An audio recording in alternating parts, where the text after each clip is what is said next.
Hello and welcome to Defense Diaries. I am your host, Bob Motta, and I am joined by my beautiful and brilliant co host, Allie. What's up, girl? Hey, babe. Hey, so we are back, and this is our official coverage, our first episode of the people of the state of Indiana versus Richard Allen. We are underway. I'm going to give folks that may not have heard of the case a brief summary just so you're caught up and know what case we're talking about. So on February 13th of 2017, Abigail Williams and Liberty German, 13 and 14 respectively, went hiking in Delphi, Indiana.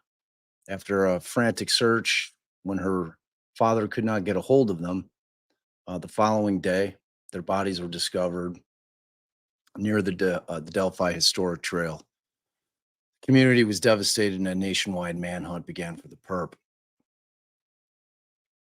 Law enforcement really did work tirelessly initially, releasing a sketch on I believe it was 17th of what they believed the perpetrator looked like. Additionally, a still photograph that was taken from a video that was taken from Libby's phone as she had taken a snap of first Abby on the trail or on the bridge rather, and then ultimately she took a video wherein she captured a man that was on the bridge at the same time that the girls were wearing a blue, what appears to be Carhartt jacket, blue jeans, boots, some kind of head covering.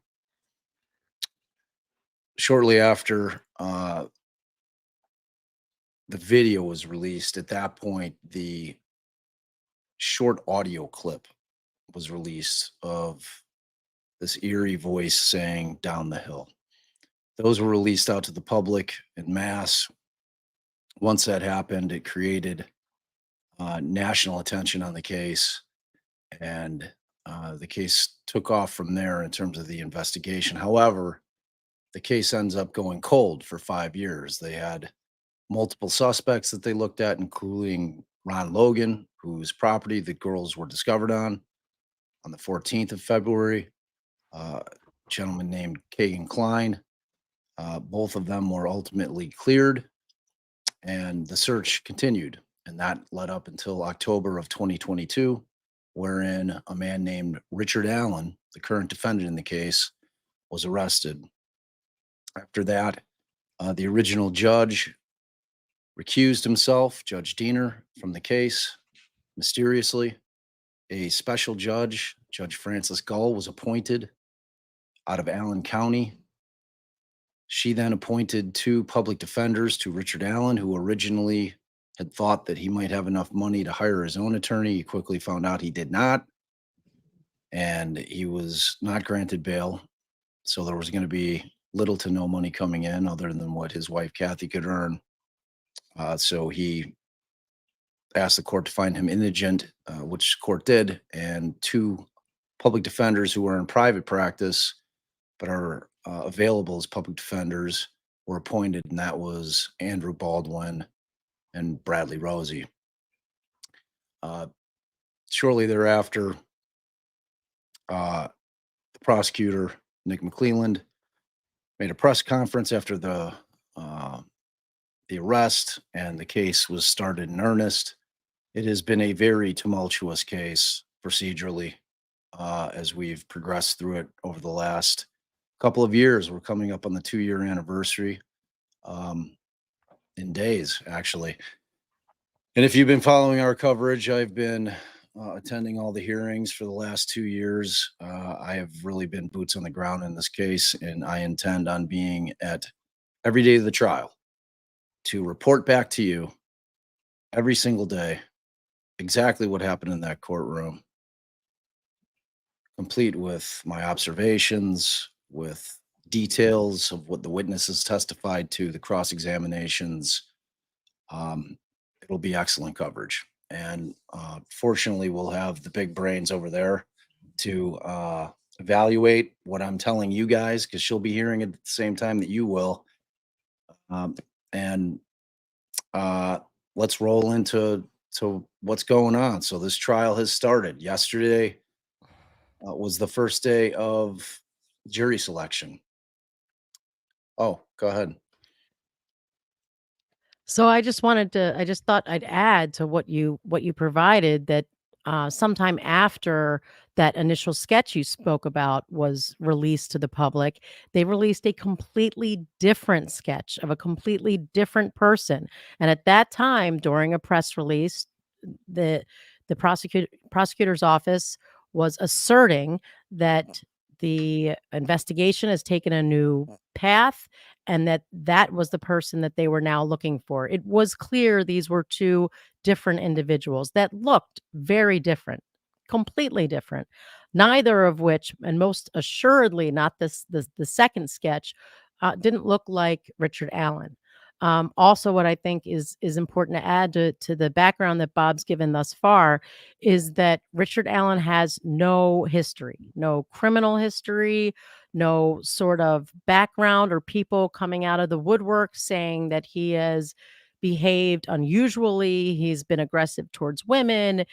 There none of the things that you usually see as far as a build up to a crime like this. It would be very unusual from a criminology standpoint, from a profiling standpoint, for someone who is completely law abiding, doesn't even have any, um, sexual um, or evidence of any sort of sexual deviation in his search history, in his electronics, and again, no criminal history whatsoever to just wake up one day and commit an offense to this degree.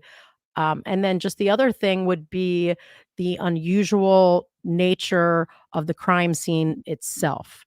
Um, and I don't know, we didn't give a trigger warning, so I don't want to go into too much detail. And I don't know, do you think that's something you want to describe at this point or? No, I think what we'll do is now that we're at the trial, um, I think we're past the time where we're going to go back looking at facts. Now we're about to get the facts, just the facts. We're going to get the evidence. We're going to get the testimonial evidence, the physical evidence. It's going to come out. So we're gonna leave it for that. I think is the proper move. Yeah, I like Uh, that idea. yeah, the time for guessing is over, right? Now it's what I'm always asking people to wait for. It's trial time. It's trial time. It's my favorite time of year. So what we ended up happening over the past 2 days. Now, if you guys follow us, you know that I had originally made the choice not to go and observe voir dire, the selection of the jury. Allie and I have done that plenty in our careers. I wasn't really all that interested, but moreover, I didn't know that there was going to be any seating that was going to be available to the public because of the decorum order that had come down by Judge Gall, wherein it was very limited in terms of the amount of media passes to legacy media. She does not consider podcasters and or YouTubers collectively to be media. So we were not going to be given any passes to get in there. So I wasn't willing to take the risk. It's a long drive. It's a longer drive actually for me to Fort Wayne than it is to Delphi. So I said hard pass on Monday. I then, of course, started getting FOMO as my friends Andrea Burkhart and lawyer Lee were out there covering it. And I'm like, man, I've been covering this thing the whole time, and I'm the dude not there. So Allie's like, you got to go, get your ass up, get in the car, go. So I drove late last night. I don't know if any of you guys caught it. I did an appearance with Banfield on News Nation last night, which the only reason I'm bringing up the story because it was actually I had agreed to it early in the morning prior to me deciding to go out because I thought we were going to hear the motions today. That was it. I thought we were going to hear motions eliminated today. So I'm like, all right, I'll bookend. I'll have the jury selection, then I'll have the motions. The motions are what I really want to hear. So I'm on the way. I forgot that I'm not taking 65 up to Fort Allen, which is a major expressway wherein there's going to be lots of places to stop, probably some with Wi-Fi. Instead, I was on rural roads all the way up. I'm going on at 10 Eastern on Banfield. It's like 9:15 and they start calling me and I've got like one bar and I'm like looking at the map. I'm like, holy shit, there's nowhere. There is no like city of any kind of consequence at all within like 20 miles. So I hammer it because there's a town called Plymouth that looks on the map to be somewhat large. Uh, I pull off, I get on the phone, I'm telling them, they're like, well, we might have to cancel it. I'm like, well, let me just give it a shot. I don't think there's going to be these Starbucks open. It's like 10, 10 of 10, but let me find a spot. So I get into Plymouth. I find a McDonald's that's open. And I thought I remembered. Now I haven't eaten at McDonald's in years, but I thought I remembered they had free Wi-Fi. I pull in there. I'm texting Allie. I'm like, yeah, I'm about to go on Banfield from McDonald's. So I go in there. I do see on the door that they have Wi-Fi. I whip my computer out. I had my handy dandy portable microphone. I set that thing up. I got on their Wi-Fi, stuck in my earbuds. They called. I think it went all right.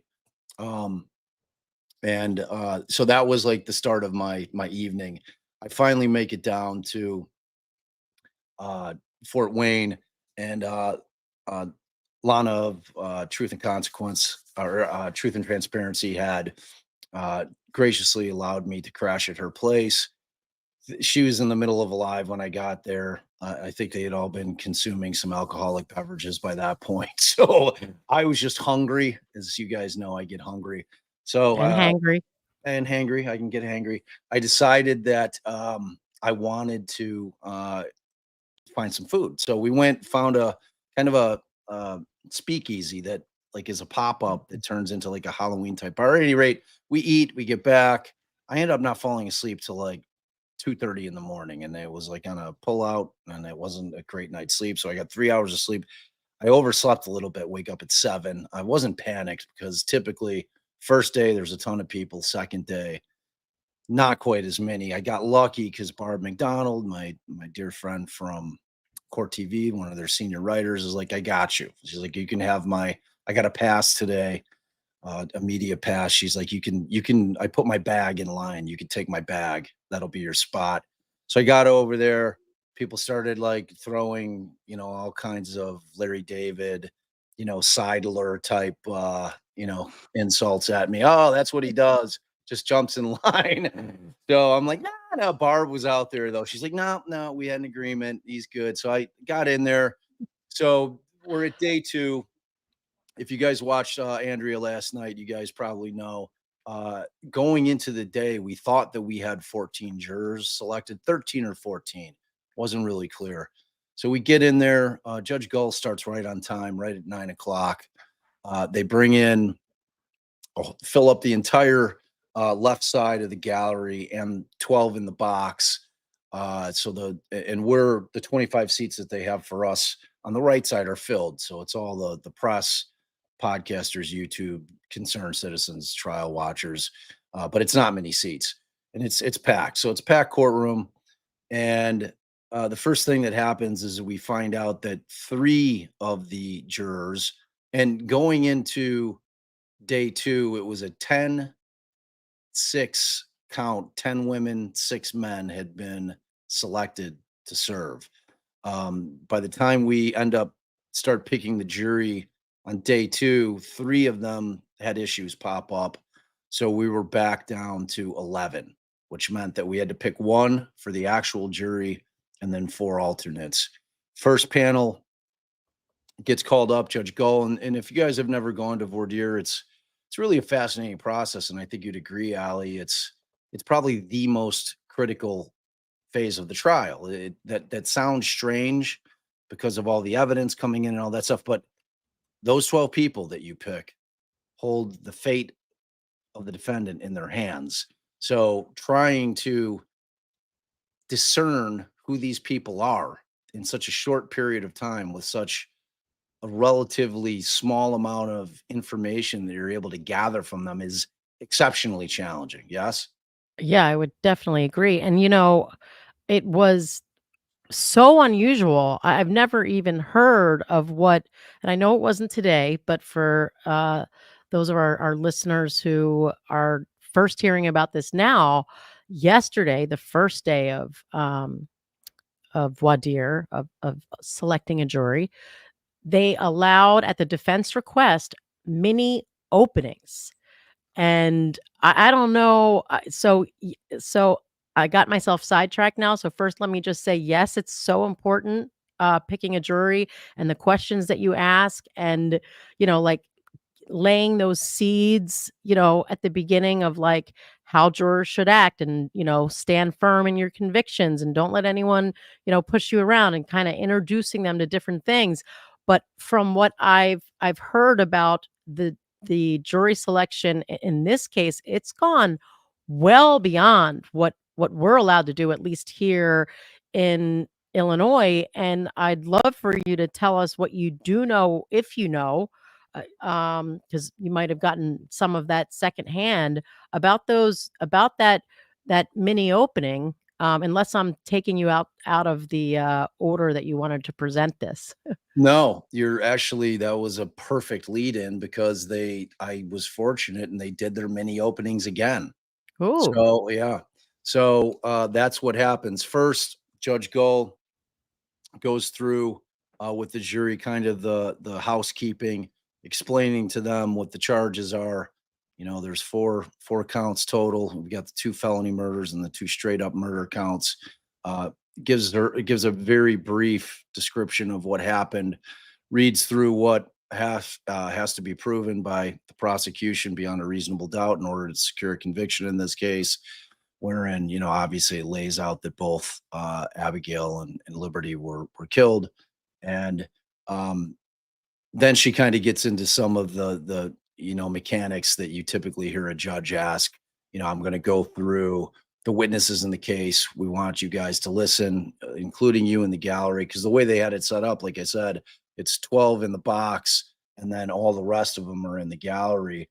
But that's not the total pool. They were bringing them in I think like 35, 37 at a time because that's all the courtroom can hold, which is why I got to hear the mini openings again.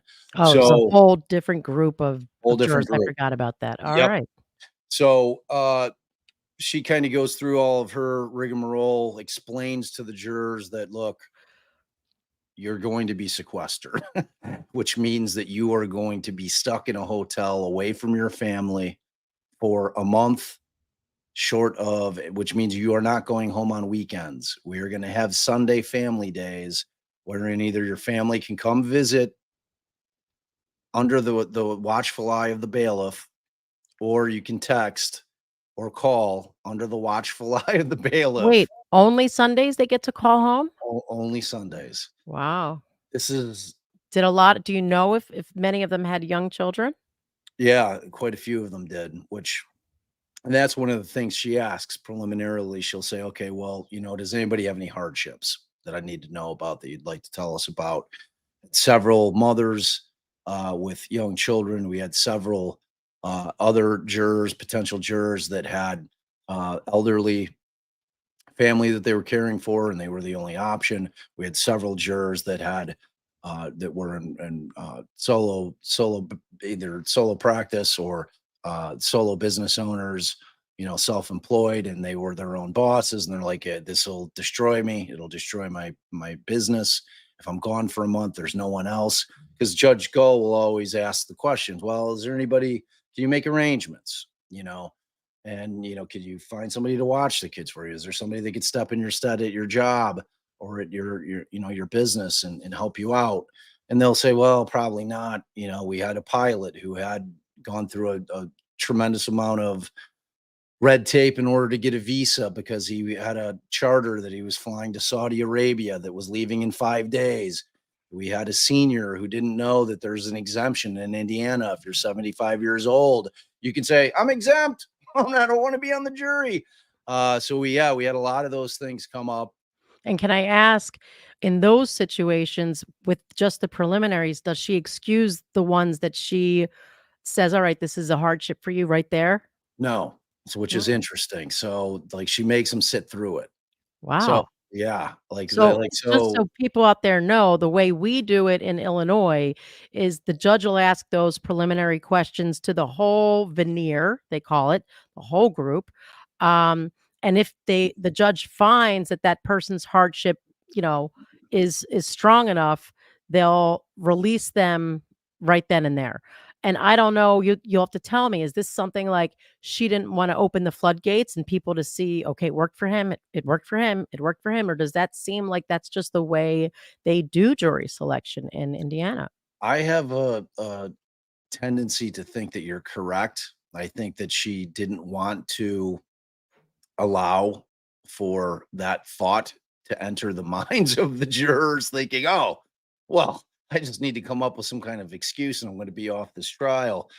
So I think that that's exactly why she did it. Now, obviously, I don't know for certain, and then that could be just exactly what happens in every trial when you're picking a jury. But I think I have to believe that it's left judge to judge, much like it is for us in Illinois. No judge does it the exact same way. They're Right. all different. But for a case of this high publicity and this magnitude, I think that she found that that was probably the best way to do it. And frankly, it was the judicial economy of it was pretty impressive because I mean they got through a lot in a pretty short period of time. I mean to pick a jury in a case that's 7 years old that is nationally known is pretty impressive. I Um, was very surprised. I was so surprised. I even commented to you, do you think that a lot of these jurors are lying? Because it just seems so outrageous to me. But I do remember from what they did do in this case, for those of you that don't know, is they had a survey done while during Questionnaire, pretrial. What?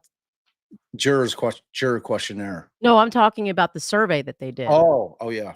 To when they were trying to get venue changed, saying that we're not gonna be able to get a fair jury here, they did a lot of research, which included where was one of the a highly populated area without a lot of coverage of this case, and that is the county that they were selecting jurors from, was that county. So, I mean, maybe it was true, but you do have situations, especially in high profile cases, where people, they know they need to say that they don't know anything and they may want to be on the jury. I don't know if you got any sense of that one way or the other here. Um, but like I said, it could just be as a result of the fact that is a very highly populated county, and there was a very little, was one of the counties with the least amount of coverage. Yeah, I don't know if you're confusing this with Koberger. Like I'm Mm-mm. trying. I don't know that they did do a Oh, poll. I don't think they did. you're right. I think they filed it was still Hey very good hey, information. D, can you, strike that from the record? Strike that from the record. But no, they filed the motion for a change of But I venue. do think I was accurate that that is the county that they decided had the least amount of coverage and is highly populated. I don't think I Yeah, made that up. Okay. that's accurate because Indianapolis is too close.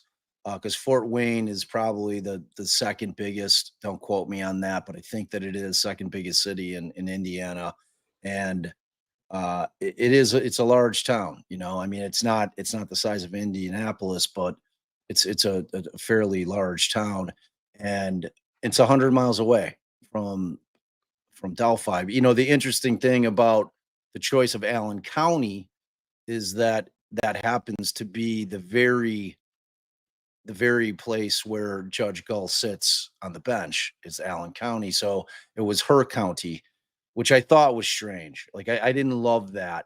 Um, I really didn't. I thought that it was strange. And as the procedural nightmare kind of progressed in that case, it became less and less appealing that it was the fact that the jury was going to be picked from Allen County and brought back. So it was really a change of veneer that was granted as opposed to a change of venue. Same effect, same effect. It would be the same as if they moved the trial, except it cost a hell of a lot less to bring a jury down, stick them in a hotel for a month than it is to move everything, the whole trial up to Fort Wayne would be a nightmare because everybody's moving. The clerks, the bailiffs, they got to haul all the evidence up there. It's a massive undertaking. would take probably 2 weeks to get it all moved up there. They're having to impose on another courtroom. Another judge has to lose his courtroom, you know. So it was like, all right, like we're gonna bring them down here. So ultimately, that's what was decided. But like I was saying, as you know, the procedural nightmare kept happening. There was more and more press about Judge Gull in the town that's supposed to not really be hearing that much about the Delphi case. Therein lies the rub, right? I mean, it's like you're trying to escape the press, and at some point the press that she's getting in terms of her decisions up there, because she's a hometown judge, is probably more prominent up there than it was in Delphi. And obviously, Fort Wayne's going to have its own newspaper, whereas Delphi probably has like a smaller newspaper. I think it's called the Comet, you know, and it's not the kind of paper that they're going to have up there. So, bottom line is, I think there was a lot more publicity that probably should have been had up there. To your point, so it was concerning and it was surprising. I was very, very surprised how quickly they had what am I looking at? No, I was trying not to tell people. I was trying to tell people to give a thumbs up without saying it out loud. So I thought that was code for our viewers That instead that of listeners. that was code to me. Look at my text. No, sorry, Um, that's not what I meant to do. Sorry, so D. so we're I sidetracked you. You were going on about how the judge was asking her questions, and you had a lot of yeah, no, people. I know.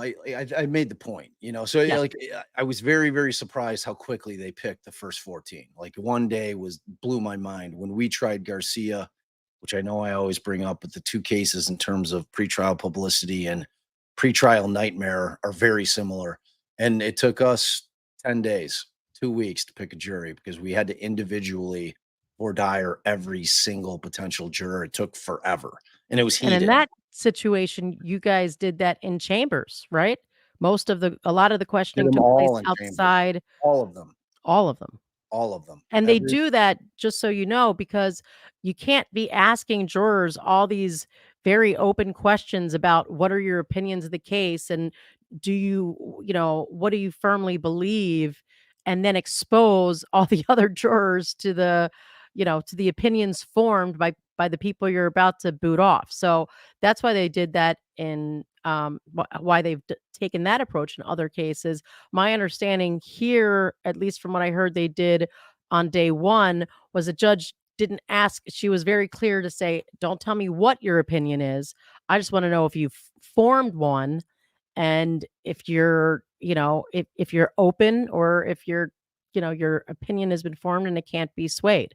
Did she do something similar um, this time Yeah. around? So what she did in her initial inquiry was asked by a show of hands how many people had heard of the case.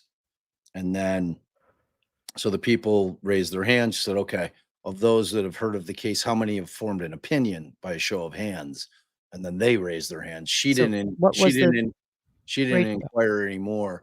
So the first panel, I think that there were four that said that they had heard of the case, and all four of Wow. them had formed an opinion. Yeah, it wasn't as Wow. it 4 wasn't out of 50. It was 52 no, or no, no, 50? no, no. This was only the ones in the box. Oh, the Yeah, 12. the 12 in the Okay. So box. she didn't ask it to the whole No, veneer like she did some of the other no, questions. Okay. she goes through that same set of questions every time they put 12 in the box. It's like they want the ones in the gallery to be able to listen to like the mini opening so they don't have to do them again, you know, and everything that's kind of asked. So the attorneys, when they start their questioning, don't have to necessarily go as in depth with their questions as they do, you know, every other time. Kind of like we do when we get panels, Right. we get smaller panels. So, at any rate, then come the mini openings when we get what I would hazard to guess was the most probably Twitter worthy bit of new evidence that people were not aware of, which was that it came out during Baldwin's mini opening because Andrew Baldwin did his mini opening, but McClelland began with his. I thought McClelland performed well. It was 5 minutes or short. Like mini openings are truly mini openings. He just kind of laid out McClellan laid out the facts of the case, says this is what we got. We got the Tell right. us. That's it. The fact I just went Oh. through the facts of the case. No, that's what he said? I'm wondering specifically what McClellan told the jurors. He went through the facts of the case that the girl Okay. that Abby and Libby, gave their names, ages, said that they went out hiking on the trail. They gave the facts of the case that I just gave at the Okay. beginning of the episode. Same All thing. right. It's almost as if Nick listens to our no, I'm kidding. So I mean it's the same, the story. He gives the story what happens to the girls, talks about them being discovered, and then says he had 3 points. He says there's 3 things in this case. There's Richard Allen, like what evidence do we have? He's like, Richard Allen was at the bridge the time the girls went missing. Richard Allen, we have found there was a bullet, an unspent casing that was found at the scene that has been found to be a match to a weapon that was found at Richard Allen's home. And Richard Allen has confessed many, many times to his wife, his mother, his psychiatrist in prison, the warden, guards, inmates, anybody he can confess to, he confessed to. So that was, and he's like, we got the right guy. He sits down. Baldwin So stands up. that's their whole kit and caboodle. It's really that junk science relative to the bullet. It does not sound like, if I'm going strictly by McClelland's mini opening, that there's any other evidence. It's my greatest fear realized. It's what I've been saying since the PCA drop. I'm like, if this is all they have, shit leans innocent. I mean, we'll see how it plays out. And that's Yeah. very scary, and I so why don't you tell us what Baldwin said, but then I ask you to circle back and let people know why, like, how this, gun casing evidence, like, give us some details about that. Wait, details about what? This Well, the was a fact that mini the opening. gun wasn't no, I know, but just so people know that this gun casing didn't actually it wasn't fired. It just, We're not gonna get into that because we're at the trial. All We just right, okay. we have to keep these Gotcha. things to, like, an hour. That's our goal, because we're releasing these as a pod. Darren, take that out. So, but we'll get, like, when that stuff comes, folks, I guarantee you I'm gonna give you every detail that you'll ever wanna hear, because unfortunately, which saddens me greatly, this isn't being streamed, because this trial, more than any trial that I could think of in recent memory, needs to be seen by the public. It really does. It's a real shame. It's really upsetting to me, frankly. Especially if those 3 things are really all the evidence. If that's That I was and his mini opening. Like, you would figure if he had something. more Let he me would have put said. it this way. Let me put it this way. When in prison, confessions become your strongest piece of evidence, if you are the state, you should be worried about the strength of your case. Like, to think of it the other way around isn't the right way to think of it. Like, you want a confession, in prison confession, to be like a cherry on top. You don't want it to be the heart of your case. And to me, this seems very much to be the heart of their case. So Baldwin, and what I felt was a brilliant move, because remember, I've talked about how small Rick Allen is. Rick Allen is a very diminutive guy. He's very, very small. He's 5'4", maybe 5'5" on a tall day. It's a short man. It's like I've said it a million times. Like, the number one descriptor, if you saw Rick Allen, if you're like, well, what does he look like? Who am I looking for? A really short guy, like the Right. shortest guy in the bar. He'll always be the shortest guy in the bar. He's that short. So what I thought was a brilliant move by Baldwin, who's a large man, probably 6'2", 6'3", hulking above Richard Allen. He starts his opening by standing behind Richard, putting his hands on his shoulders. He's like, "Is it possible that this man is innocent?" And then he walks to the front, and then he starts addressing the jury. Does he get to ask that of the jury? Oh, no, that was his mini opening, sorry. This is the mini opening, but Right. which it's a great question. It becomes a real point of contention that started on day one with, but I'll get there. I'll get there in very short order. So he kind of starts going through his mini opening, talking about how their timeline is no good, and that we're going to be attacked. You're going to see that the timeline doesn't prove anything, and that that the unspent casing is junk science, and that you're not going to be able to rely on it. That the confessions were all as a result of a man who was incarcerated, not in a jail where people that are awaiting trial are 99.9% of the time held, but instead held in the worst of the worst Westville Penitentiary for 4 months, and then after 4 months in solitary, starts spitting out these confessions. He talks about, in one of the confessions, Richard Allen confesses to taking his gun and shooting the girls in the back. I don't know if he can't remember if he said the back, but he says shooting the girls, which is unusual because the girls were not shot. He then confesses to sexually abusing the girls, which is curious in light of the fact that the medical examiner found no evidence of sexual abuse. He then says that he then confesses to burying them in shallow graves. And when you see the crime scene photos, you will see that the girls were, in fact, not buried in shallow graves. He gave a false confession. So that's basically the thrust of his mini opening. He sits down. McClellan gets to start asking his questions. I thought Nick did a fine job. He was pretty charismatic. Because the reality in a case like this, where if you're looking at it objectively, it's a true whodunit. Like, to me, it's not evident that Rick Allen's the proper defendant in this case. Maybe he is, maybe he isn't. I don't know. But going into it, I don't have the same feeling that I'm going to have if Rex Heuermann goes to trial. Like, if he goes to trial, I feel very confident, like a little shy of Gacy, wherein they found 27 bodies buried in his crawl space. Confident that they have the right guy, but very confident. Like, it's a different vibe. So in situations like that, you want, as an attorney, to be able to have the jury connect with you. You want them to like you. You want to create a rapport with them. Both sides do. You don't want to come off as a stiff. You don't want to come off as a brute. You don't want to come off as overbearing. You don't want to come off as some kind of dry, pulled up tie guy. You want to come off as a normal guy who's just sitting there chatting with the jury. And Nick did a pretty good job with it. He And asked your typical. I'll can I butt in and tell a quick Sure, of story? course. So my very first trial was actually a civil trial.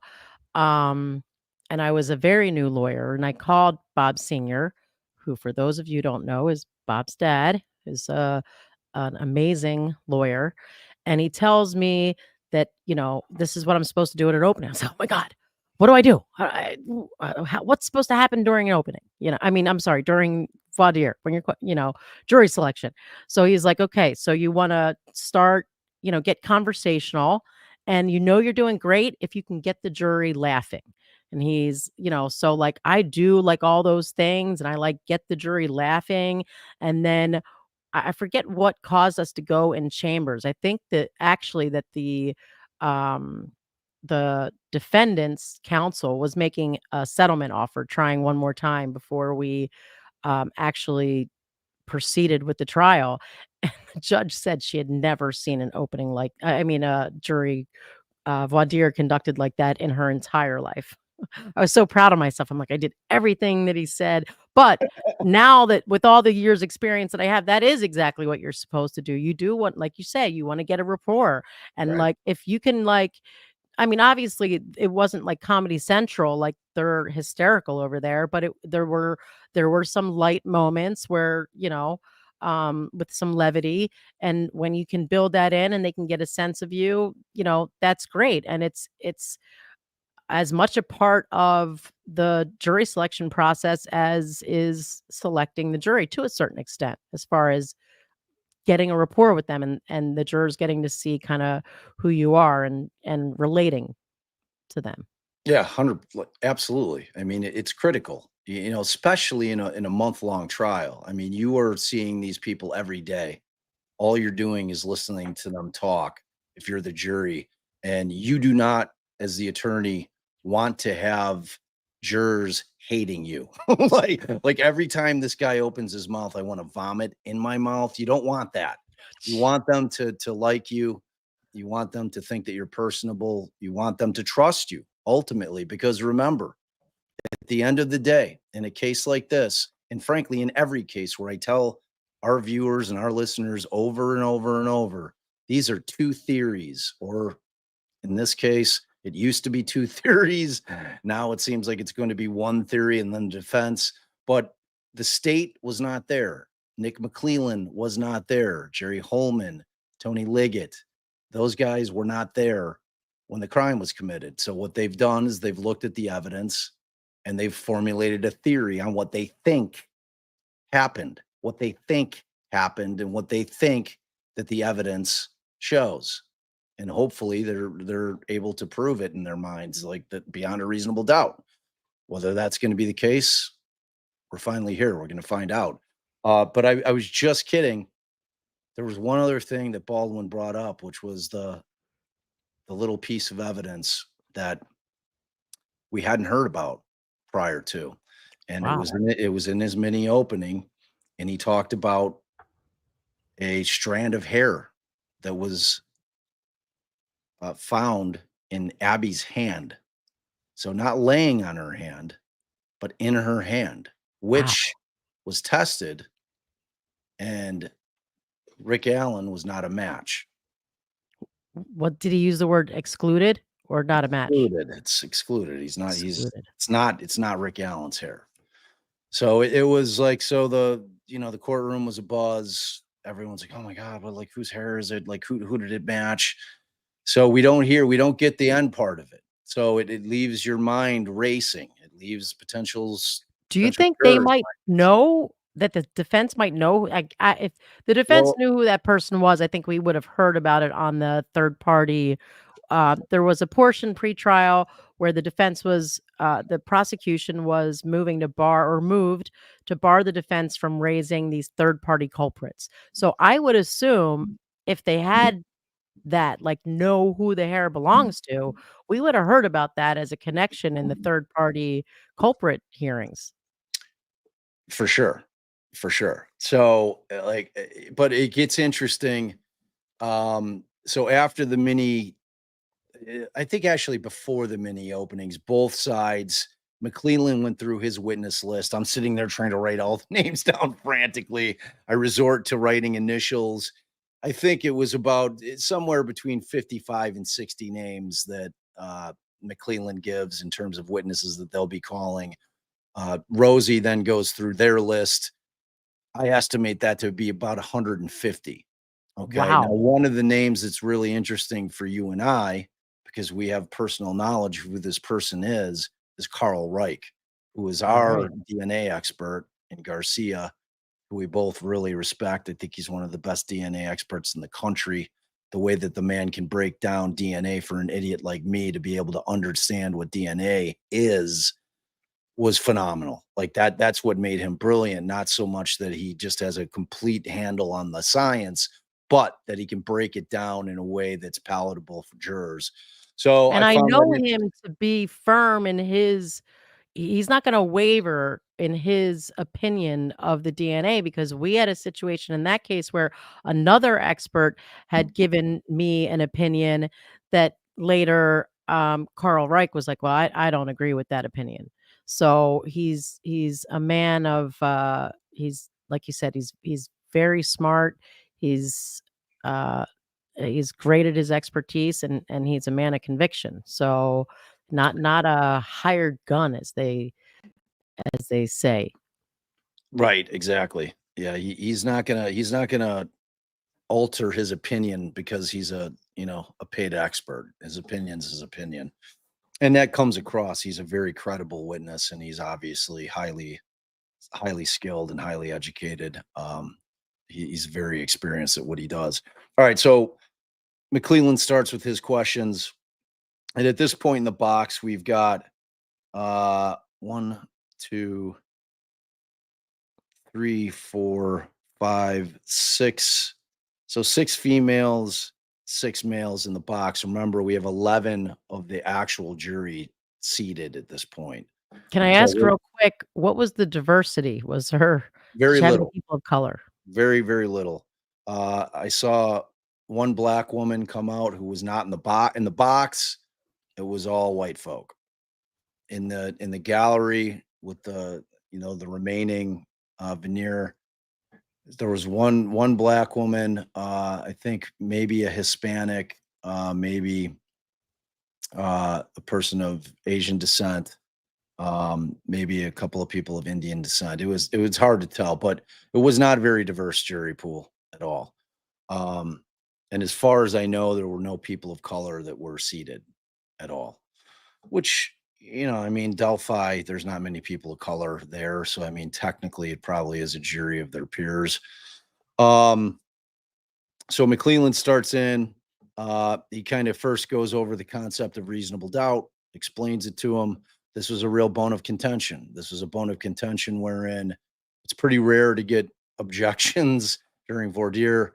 Uh, I think it was in the second set of questions when because like Nick was cherry picking the instruction a little bit, and he was like, "Well, it's not beyond all doubt. What we use here in Indiana is you have to be firmly convinced that he's guilty, that he committed the crime. Firmly convinced is what we're going with. And at Firmly some point, convinced beyond all reasonable doubt. right?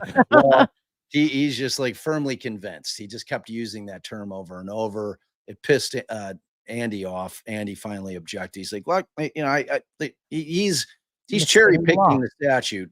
So much so that when Andy gets up and he does his because he does the second panel. I'm jumping ahead a little bit. He reads the entire instruction, and he's like, "I'm going to read the whole thing," which it has the words, firmly convinced somewhere in there, but it's certainly your more standard beyond a reasonable doubt. There's strong language in there. And at that point, well, I'm jumping ahead. So he goes through the typical prosecutor type questions, if, are you going to be able to follow the law? If he's, are you comfortable sitting in judgment? If you find that we've met our burden, are you going to be okay convicting him? And at that point, he asks a few more questions. I had heard that in day one, he gave his famous snowman hypo to explain circumstantial evidence. I didn't get to hear it. He's used it in another trial. I've heard that he likes to use this hypo. You know how I always use you look outside your window to describe circumstantial evidence. You look outside your window, you can see your grass, you go to bed, you wake up, there's snow on the ground. Even though you didn't see it happen, you can assume that it snowed overnight. Now, is there a possibility that maybe a movie company came and they were filming a scene and they brought out a snowmaking machine and they, without your knowledge, decided to so that's circumstantial evidence. It's a good example of it. It's an easier hypo than the snowman thing. It's like, well, what happens if there's a carrot? If there's a carrot, do you think that it snowed? Like, because it's something to the effect of you left on a trip, you came home, and you found a top hat and a pipe, like a corncob pipe in your yard. He's like, what conclusion do you reach? And they're like, I don't know. He's like, well, what happens if there's also a carrot? They're like, I don't snowman. He's like, okay, well, what happens if there's two coal eye? So he goes through all the typical things with the snowman. He's like, okay, so have you reached the conclusion that it snowed and then melted while you were gone on vacation? Yeah, so that's kind of his thing. He then kind of gets into I'm And I trying to just think wanna of what. say, while you're looking at that, I think the reason he would have to do that kind of, hypothetical as opposed to your more direct one is because I don't think they've got that firm of circumstantial evidence out there that they do need people to it's there's way more steps before you can get there with this case than you saw your grass at night, you woke up, there's snow all over the ground. There's nothing that I've heard thus far, and based on that mini opening, that I think is that you know that of a direct link of circumstantial evidence. Yeah, I agree. I agree. One of the more interesting back and forths was this kind of like ongoing feud between Nick McClelland and Andrew Baldwin, where Nick had basically said that he believed that when Andy was asking questions, that he was conditioning the jury, and Andy took exception to it because he said that that Andy was flat out asking him, "Is he guilty as he sits here?" And that's not what he said. He said, "Is he innocent as he sits here?" So, in conditioning the jury is essentially where you're basically feeding the jury information in order to get them moving towards the verdict that you want the jury to give. Okay, so it's different than indoctrination. Indoctrination is where you're giving the jury facts of the case beyond what was given. So that was kind of an ongoing battle. The judge was siding with McClelland, Hmm. interestingly. Um, Andrea's notes, because I was sitting behind her, I was peeking, and she's like, "No, that's not what he said yesterday." And like I had written down what she had said that he said. He says, is he innocent as he sits here?" And frankly, there's nothing wrong with when you get to the questions about whether or not you formed an opinion, which they all did. So they especially defense. So they went through the four witnesses in the first four, the first panel. There were the four that had opinions and that had reached final opinions in their opinion. They said all of them, three of them said that they thought he was guilty. And they asked the questions to try to rehabilitate. Well, are you willing to listen to the evidence? Could you still be swayed? Would you be willing to, or are you capable of setting that aside, your opinion that you formed already, to listen to the evidence? And will you apply the law? If you find that they haven't met that burden, will you find them not guilty, despite what your opinion is coming in? And like, so those three, I think one of them said no, that they wouldn't be able to change their opinion. They were set in stone. Um, and what was really interesting is that there was a guy in the second row. He was juror number 7. That wasn't his jury number, but he was 7 in the box. He's like, I don't think that I can change my opinion. And Andy says, assuming like we always do, well, what's your opinion? He says, I think he's innocent. You could see Oh, Andy like, so wanting to. like that kind of that hearing that has two very, very big effects. Number one, on other jurors that may possibly think that he's innocent, like based on pretrial coverage that they may have seen, and emboldens them once somebody comes out and says it because they don't want to be the one who's like, "Am I the only one who thinks he's innocent?" So like it has that effect. And additionally, it has an effect on Rick Allen hearing that there's somebody out there before the evidence is even heard that thinks that he's innocent, and it emboldens his lawyers because believe me, when lawyers hear that there's people out there that are already of the mindset like you like that giant mountain that you have to climb in terms of feeling like that we have to prove that our clients are innocent shrinks a little bit when you actually hear somebody in voir dire say, "Yeah, I think that he's innocent. I think they got the wrong guy." So that was really interesting. Obviously, McClellan aced him. Yeah. So first I panel. venture to guess if he said he could not be swayed that the judge struck him for cause privately, So that's the interesting thing. So like you're not going to like this. I didn't like it. So what they do, like when we strike somebody for cause or we go up for cause, we will go up to the bench. We'll have our little cause conference. The judge will come back, or they'll say, I'm gonna keep them. So like that's typically done privately. If we're going to strike somebody, if we're going to use one of our challenges, we typically just say it. But we typically don't have the public in the courtroom either. So I think that was the reason they did that. So they went up to the bench. So I don't know when jurors were used with were if they were struck with a challenge or if they were excused because of cause. So so I don't know. were they all excused like the lawyer says, "We accept 1, 2, 3, and 4," or the judge said 4, 5, and 6, you're excused? So it was the opposite. So the judge would go through, they'd go up, they'd hash it out. She'd give them like 10 minutes to kind of like confab. They'd get together, they'd say, oh, they'd talk with Rick and talk with each other and like, this is who we like. So they'd go up to the bench, they'd have their little conference up there. Judge would say, okay,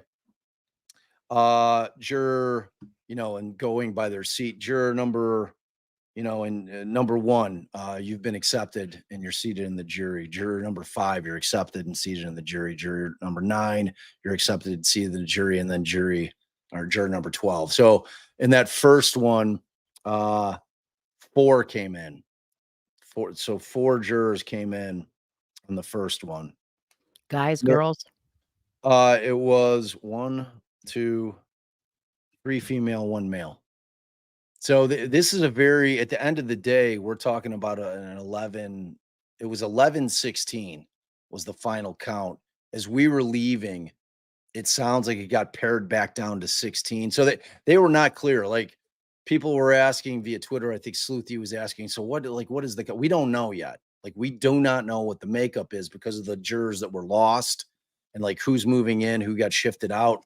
We're And not for going to those know of you until they that get don't sworn in. know, and I don't know that you said, and I found it very I've never had a situation where after the juror is selected and seated and before trial even starts, that somehow something happens where they're now an issue arose and they're out of the jury. And that happened with 4 jurors. Was that, or was anybody actually disqualified for something? Or was it all like, oops, I didn't realize this is way harder than I thought. I can't do it. There were like when I was kind of going through just from the questions, I was guessing as to who was going to get removed for cause. I think No, I'm I think sorry. I meant, did they tell you what happened to between yesterday and today that they no, lost 4 jurors? no, they were not giving us any details like that. We don't know. Like, we had heard that one of the jurors was upset. One of the female jurors was upset yesterday. I think it had something to do with childcare, things of that nature. She's just like overwhelmed. Like, I can't do this. Like, I got to go. But no, there was no informing us as to why they were excused or what the reason was. So, like, I was just kind of having to go through the tea leaves. I mean, there were clearly a couple people that couldn't be rehabilitated in terms of their opinions. There was like the pilot, like, obviously was going, the 75-year-old used his exemption and bounced.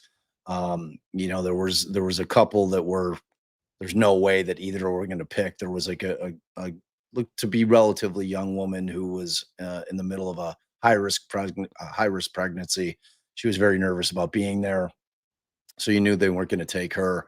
Um, and then, like, there was nobody that really got bounced because of like relationships with law enforcement, that they had law enforcement in their family that I'm aware of today. That may have been the case yesterday. That I remember hearing. I mean, there were a couple of people that had some people in law enforcement, but I don't think it was an issue in terms of keeping them on. And then additionally, I think that there was a girl, probably a younger woman, who had PTSD, and she was very concerned about the graphic nature of the photos, the crime scene photos. That may have, I don't know That's if a that would very have fair risen. reason. Yeah, that probably rose to cause.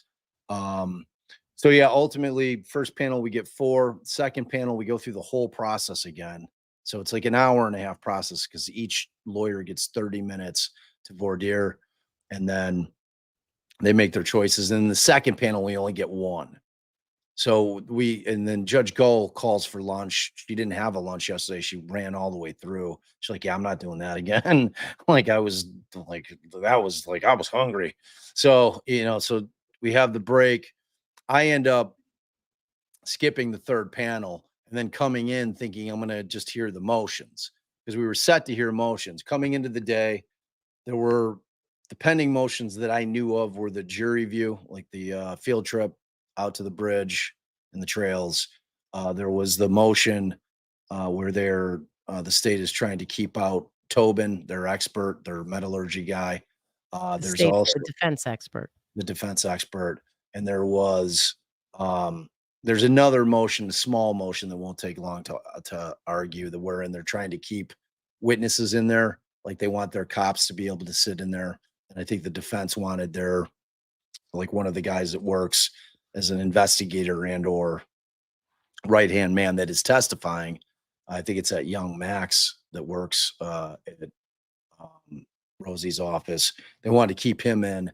while the trial was going, because he's integral in terms of like digging up exhibits and going through, the people that you need. Like Right. every time I see a trial where I see one person, like I can't remember whose trial was that when it was the one woman, Smith, everyone hated her. It was it was the Crumblies, Yeah. the Crumbly trial where she tried the Sh case by herself. I'm She like, was amazing, she just like for that reason. people hated her, but I loved her. Like, It's I thought very she was hard to do a trial like that alone and impossible. I don't not even know how have she did it. someone to help you. Yeah. Where's this evidence? Where's that evidence? Yeah, it was insane. So, and then the final motion that we knew that was pending that just got it was filed, I believe, on Monday. It didn't hit the docket until today. I'll probably go through it in a quick live tomorrow, and it's the motion to keep the composite sketches out. The state wants them out. And those are the sketches that Bob explained to everybody earlier, with the second sketch being a completely different person that couldn't in any world look remotely like Richard Allen. Correct. Um, okay. So the one thing I don't know if I made it clear about the sequestration is no phones, no computers. Like she is doing exactly what she does to us in the courtroom. Nothing, no electronics. She is not allowing this thing to get bastardized. She's not allowing any of these jurors to watch Defense Diaries podcast and get any kind of big ideas. So she's like, nah, you're like nothing. So it's a massive, massive sacrifice that these jurors are making. What's up, Extremely. Sleuthie? Like they always amaze me, jurors. They really do. So ultimately, um, they come back, they pick the last juror in the afternoon session. We come back, I make it back in because it's that thing. If you're not in the room when she starts, she doesn't let you in the room. So I had to wait until they were done. I walk back in. I'm like, oh, I'm going to hear the motions. So I sit down. All the lawyers are up at the bench. The gal sitting next to me, she's like, "Oh man, there's something going on up there, big time." I'm like, "What do you mean? It seems like it's just a scheduling thing." She's like, "No, no, no." And it was a scheduling thing. So they're like, eh, ultimately, I think it turned out, and I was so relieved because I was telling you in the morning, and I tweeted it out because she definitely said it in the morning. Look, this is the way it's going to go. We're going to have, we're going to finish the jury today. I don't think that we're going to get to any motions. If we do, maybe we get to one. We're going to come in Wednesday. We'll handle motions. Thursday, we're going to swear the jury, and then we're gonna finish the motions up Friday or openings. So opening statements are taking Friday. So that changes in the afternoon. No motions were heard today. I think that they're withdrawing a motion or two. I think the defense is withdrawing a motion. I get that sense. Um, and ultimately, tomorrow's court is dark. Nothing's going on. That's why I hopped in my car, drove 3 hours back just so I could be with you guys. And Oh, I I really thought you meant just with to be with me. well, that's true. Like I like, babe, you're not supposed to call me out on that. Like, that's the reason why. Um, so and then Thursday we're gonna get the 9 o'clock in the morning jury sworn. We're gonna have the motions heard. The rest of the day, they're gonna get the jurors situated. They're gonna transport them from Allen County down here. They're gonna get them situated in their hotels. They're gonna tell them all the rules, tell them what they should bring, tell them what they can't do, all that good stuff. And then Friday, we're rocking and rolling. So the I'm a plan is, juror. I would have been wishing that she just let us go until Monday instead of starting on a Friday and keeping us on a weekend that. yeah, yeah. Um, But they've got a it's very tight schedule, so every day is gonna count. yeah, no question, no question. But she actually, the judge made a statement early that the sides came together and they think that it might finish early. Nice. Yeah, it's interesting. Well, Um, given that the state doesn't have very much evidence, I mean, it might go fairly quickly yeah, I mean, the based on the defense, mini opening. yeah, exactly. So there were like I just before we kind of abandon and leave the voir dire, I thought there were some interesting questions that I liked, just kind of like a law nerd type thing. Um, Nick kept asking questions about whether or not the jurors believed that in a murder case that beyond a reasonable doubt is the right standard, or should it be higher? Should it be beyond all doubt? Or should it be lower? They objected. Like, how can you have lower? And how can I you have thought, higher? It's the highest. right. So this is Beyond the all doubt. prosecutor that's This asking. is McClellan. Yeah. And then so I thought that was interesting. I think Andy or Brad took exception with him saying lower, and like he had to eat that one. Um, in terms of witness credibility, Nick asked some questions which I liked. He's like, and he was asking, so like what are the things that would make you think that a witness is more credible? And he'd kind of go one by one. Now the gal in the lower right hand corner who was juror number one, who ultimately got selected, who I liked for both. I thought that she was going to be a good juror, but you could tell she was prepped. She gave very thorough answers. You could tell she was a true crime buff. You could tell she watched all her CSIs and Law and Orders. She's like, oh well, I look at the the eye. Like she just had very thorough answer. Body movements. I'm trying to look at what they say. And so he goes into lay witnesses and expert witnesses. It was interesting. They asked your favorite question. Do you, by way of a cop being a cop, do you tend to give them more credibility? Do you think that they're more trustworthy? Was this the Surprising. prosecution asked that? Yes. That was Oh, they both asked it. Um they talked about the experts, like what makes you think that an expert, like one expert is better than another expert? Is it their education? Is their experience? Is it, all those things? Um And then like so Brad is the one who really attacked the firmly convinced thing. He brought up the the chart. defense attorney. Brad Rosie, yeah.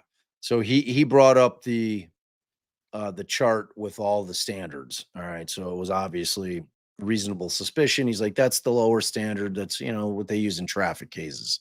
Probable cause, that's for arrest. Um greater weight of the evidence, which is like a 4951, which is what they call it out there. Those are typically PI cases, personal injury cases, civil cases. Clear and convincing out there, they really use those for parental rights.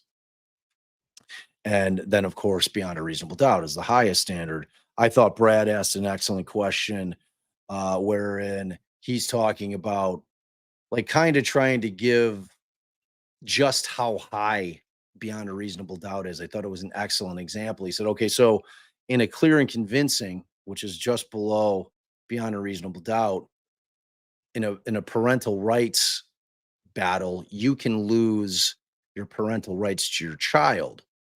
So I want you to think about that. That means that you can go into a court of law, the judge can find the evidence is clear and convincing, and they can literally terminate your parental rights from your own child. That's a pretty high burden. So when you're thinking of that now, I want you to think about beyond a reasonable doubt. Does that crystallize it for you? I thought it was well done. I think And how did jurors kind of respond to that? I thought that there was a lot of head nodding. So I think it hit. I think it hit home. I thought it was a really effective way to kind of like get it, because some of the things that he was putting in terms of he was just plugging in other language from the actual instructions, like it's a strict and heavy burden. That's in the actual instruction. They didn't really seem to be like biting on that as much. He's like, does that change your opinion of beyond a reasonable doubt? Does that make it more weighty? And it's of the highest importance. So, does that help you? And he's like, no, no. So he's like, okay, So I thought that was interesting. Um, let's see. So it was interesting. They kind of got into Rosie really got into the confessions. Like under what circumstances? Like first he asked, do you believe that there's such a thing as false confessions? And almost all the jurors said yes. We believe that Mm. that's a thing. So then he started questioning them individually. He said, okay, well, it was really interesting because they really put them to the test in a way that that a lot of our judges don't allow us to. He's because he would quiz them. He'd say, okay, well, what are some of the things that you like would make you think that somebody falsely confessed? And he'd ask the jurors, and they were, the jurors were very came up with great answers. Like some of them were talking about duress, some of them were talking about, taking a bullet, that they're either they're confessing either to protect their family, a family member, or themselves, that they're saying, oh yeah, I did it. Um, tired and worn out, their Hmm. mental condition, are they suffering some kind of mental illness? So it sounds like you feel like you've got a pretty intelligent jury, because I know sometimes it's hard when you're Yeah. trying to get jurors whose life can take they can take that 1 month, so you've got all these people who own their own business who can't, or this, so sometimes there's a worry about, well, who are you left with after people, um for cause and heart can establish hardships. Um, it sounds like you think that they've got a well-rounded, intelligent, thought-provoked jury. Yeah, I do, and that being said, you can never tell. You just cannot tell. It's the one truth. You just never know what a jury is going to do. It's like you can't know. It's like we've had vibes on jurors before that were like convinced that loved us, and they turn around and be the person that drove the hammer into the coffin, so to speak. So it's like you can't know. Like even during trials, like you and I are always trying to like, oh yeah, that one keeps looking at you like she smiles like when you're talking, and I'm like, oh yeah, that's cool, man, cool. And it's like that means nothing. It means nothing. Um, so Brad also got into, and Andrea told me that they had gotten into it pretty heavily on the first day too, kind of laying the groundwork that it sounds like Rick's not going to testify because they asked a lot of the questions. If if Rick Allen, if the defendant doesn't testify, are you prone to think that they're hiding something? Or that, is that going to make you think that he's guilty and that he doesn't want to get up there and answer questions? So he was asking that. And then he asked the question, he brought up that thing that I'm always talking about, that everybody thinks like, oh, if I'm ever charged with a crime, there's no way in hell I'm not getting on the stand and professing my innocence. He said those exact words. It's like he's like, you all have thought that, like you've all said that, like that there's no way that I wouldn't get on the stand and testify on my own behalf if I didn't commit the crime. If I was innocent, I'd get up there, I'd be screaming it from the rooftops, right? I mean, that's like we all think that. And like a lot of them said, yeah, yeah, we do think that. And he says, well, and he kind of goes through reasons why strategically it may not make sense. He talked about, are you nervous? Are you nervous here just sitting in the jury box? And they were all like, yes, we're nervous. He's like, okay. He's like, I'm nervous. I'm nervous here too. It's like this is very nerve-wracking standing in front of you with this going on, with this much weight in this room. You feel the weight, right? And I said, yeah. He said, well, now imagine that you're that guy and you're sitting in that box with everybody in the courtroom looking at him and somebody asking him, quite imagine how nervous that he is or he would be and getting questioned. And if you make one mistake or have a slip, say something that you don't mean when you're on the stand, it could be your doom. There's a lot of reasons why defendants don't testify aside from trying to hide the fact that they're guilty. There's just strategically, I mean, it's well known that we will try to avoid putting our defendant on at all cost because it can be as simple as, and I know you've told the story about some of our clients where they just don't like our client. They come off like a jerk off, and like coming off like a jerk off on the stand can get you convicted.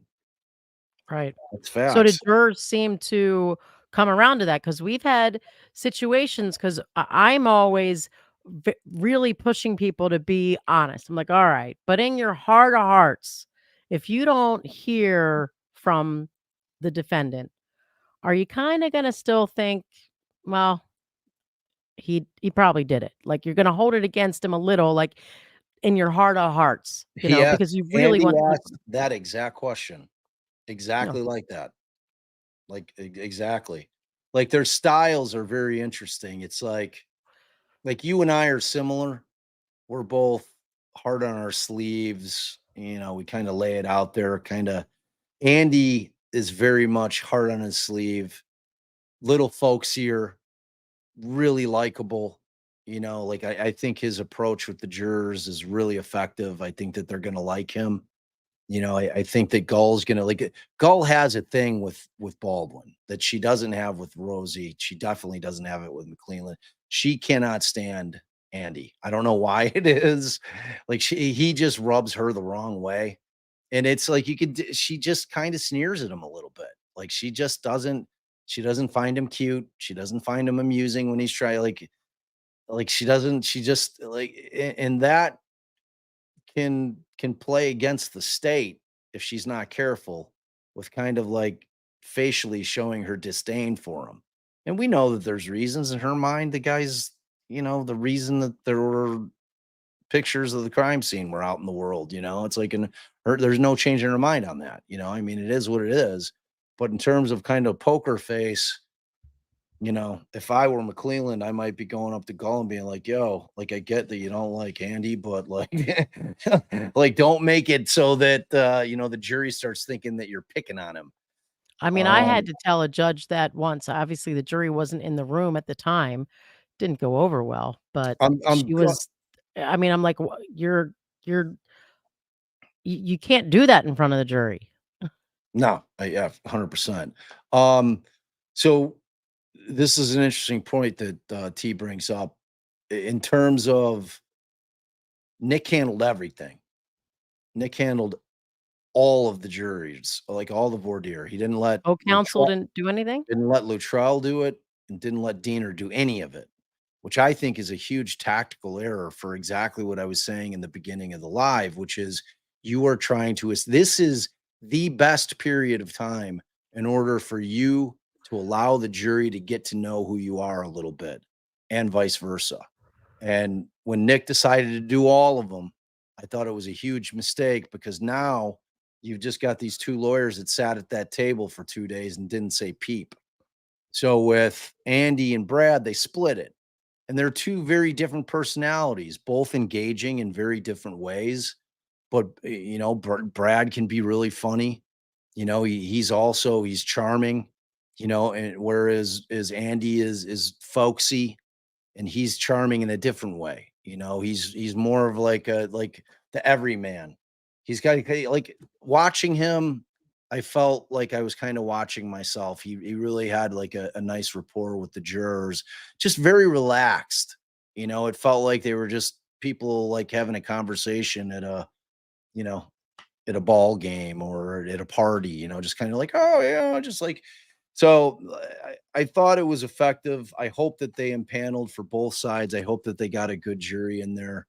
We Can I really ask do. you, did either side, and mostly the defense, did they do anything along the lines of, do you feel, that you have the strength of your convictions if Yes. you and I'll finish it so the people know, because I know that you know what I'm saying, that if you feel firmly after listening to all the evidence, after engaging in conversation with your fellow jurors of guilt or innocence, that you will not allow yourself to be swayed unless, by the other, if the, um, it's 1 to 11 or whatever the case may be, if you're still not firmly convinced.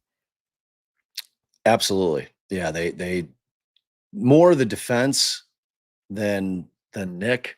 But yeah, they absolutely asked that. And most people, I don't know if they were being honest because like you can tell, like, because it was the thing in that courtroom in Fort Wayne. Um, the jury box is dead, Mike Wise, and Judge Gall was explaining at the beginning. She's like, "Look, we've got the uh I forget what they call that. It's like a concave area in the top of the courtroom. It's beautiful. It's like stained glass. She's like, the sound goes up there and it dies. She's like, "So I need you guys to all use your best outdoor voices because we really need you to." I couldn't hear anything that they were saying. It was driving me nuts. And granted, I'm definitely a little hard of hearing. Like I was like literally cupping my ear like some old man, like with a cone. Ah, speak up a bit. So, but it's like I feel like a lot of them, because too many of them said yes. And some of them were saying it with the conviction where I believed it. The other ones were whispering it where I couldn't even hear them. That's not the person that I was, but it went beyond that. It wasn't just that they were speaking softly. I could just tell they seemed meek. Now, I could be completely wrong. You can't judge a book by its cover. They could be a raging tiger underneath it all. And you hope that when they're answering that question, they're answering it truthfully because it's absolutely critical.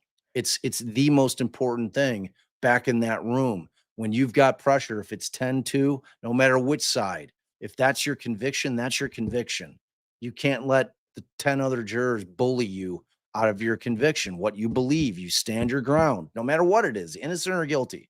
Right, You and have to be that's able to one of stand your those ground. questions that it almost doesn't matter if if they're technically not like that typically, but when you get them to commit to it in during voir dire, you're being selected as a juror and you've said that you're going to do this. It's gonna make it, in my mind anyway, more likely that they're actually gonna do it, even if it's outside of what they might normally do. But it's one of those questions that the answer almost doesn't matter, well, unless obviously someone's like, "No, no, I would definitely give in. I would just assume and that I'm wrong if everyone else was right." I mean, obviously that person's got to go, but just by getting them to make that commitment, you hope that they'll remember that, when it comes to deliberations.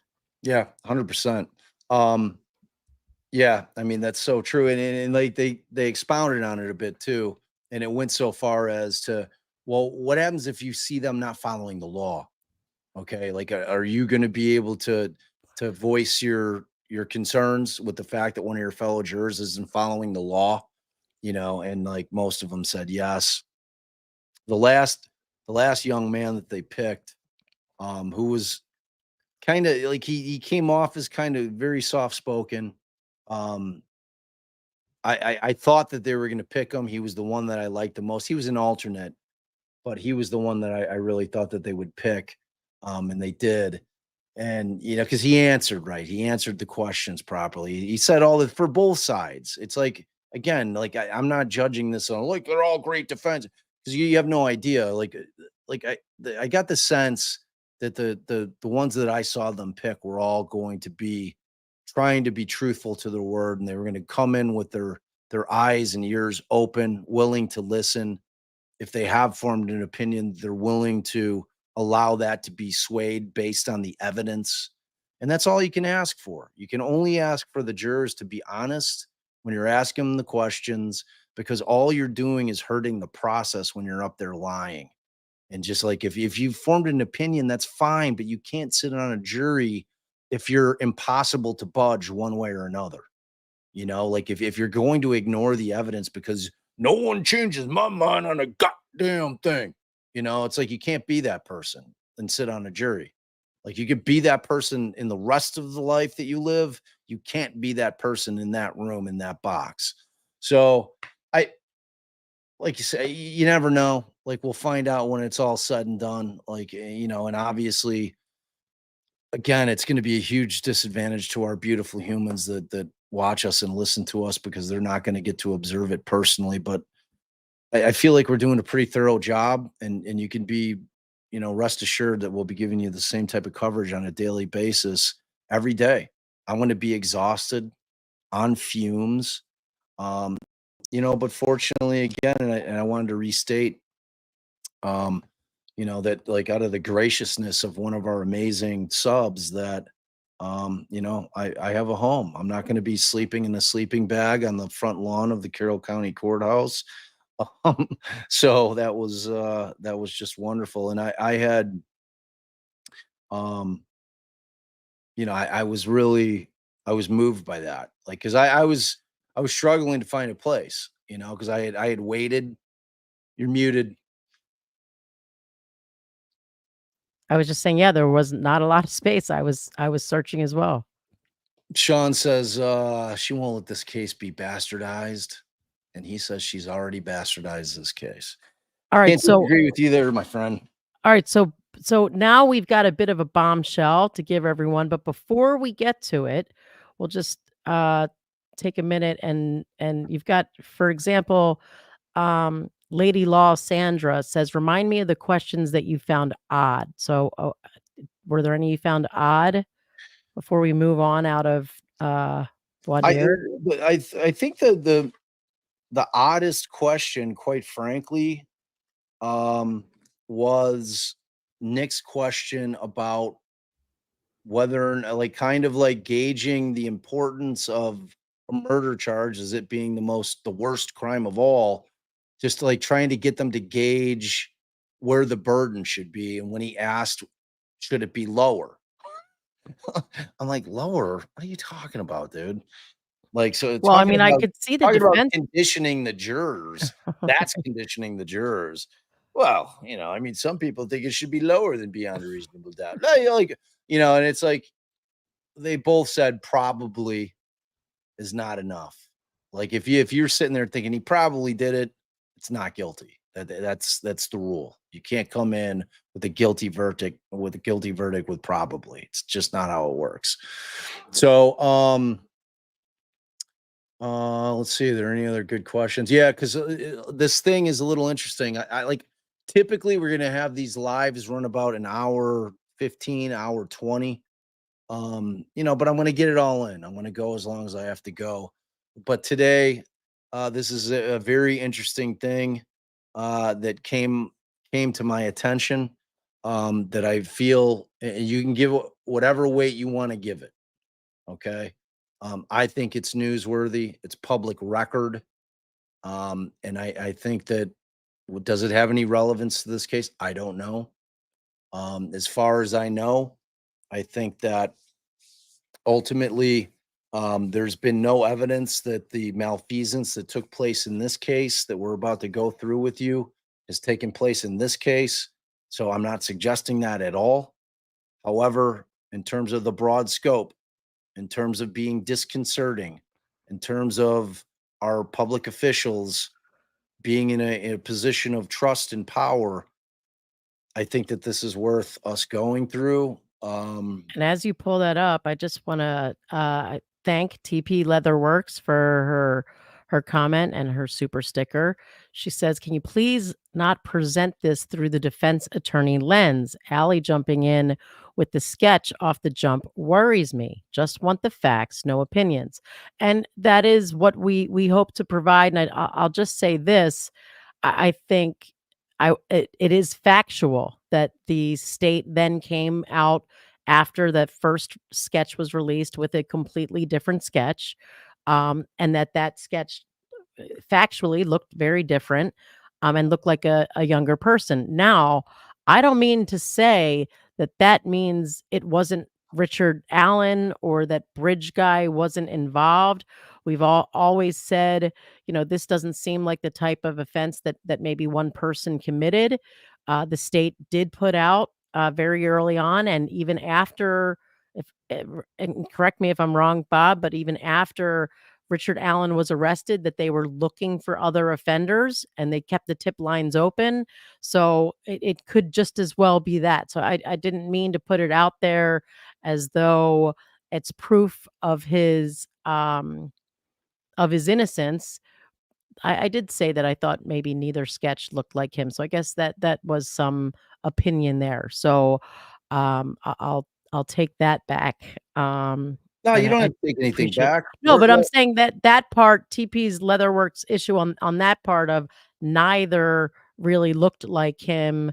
Um, I just would say that the second clearly didn't look like him and couldn't have been No, him, yeah, but like it that's doesn't mean that it proves his innocence. It could very well be that, you know, neither of the people that were sketched were the perpetrator or that there were multiple perpetrators. But we are defense attorneys, so we can't turn off that lens altogether, although we do hope to provide No, facts. factually, what's going to be reported by me will 100% be facts. If you're asking me to us not have any conjecture to discuss it afterwards, that's ridiculous. Obviously, we're going to talk. I will come give you all the facts, but Allison and I are going to have an intelligent conversation about it after the fact. Whether it's good or bad for the defense. I mean, that's where the objectivity comes in. I mean, we Right. can't help but look at things through a defense attorney's lens because that's what we are. And we did that even with Vallow, where we felt, very strongly that the evidence was even, before the verdict leading towards guilt, Oh, but yeah. we She's a still giant piece of shit. She's the worst. She's like she's like yeah, listen to our coverage there. If you have any doubts on how objective we're going to be in this, go listen to that. But like I'll tell you right now, like if the state's case is as weak as I thought it was initially from the PCA, I'm going to say that. Like if you're hoping that I'm going to sit here and sugarcoat a shit case, if that's what they have, that's not happening. I'm just gonna we're not your channel. Like there's plenty of channels with torch and pitchfork people that will convict all day. And again, but if Rick Allen's, which we're gonna get to hear all the confessions, if I'm sitting in that courtroom and these confessions are compelling the hell out of me, I'm like, he's done. He did it. I'll say that too. right. Like I like I've there said the same, I need to hear I them. got no horse in this race other than to be honest and give my honest opinion and just provide you guys with the facts. That's a fact. So hopefully you'll stick with us because I think we give you some pretty in-depth analysis.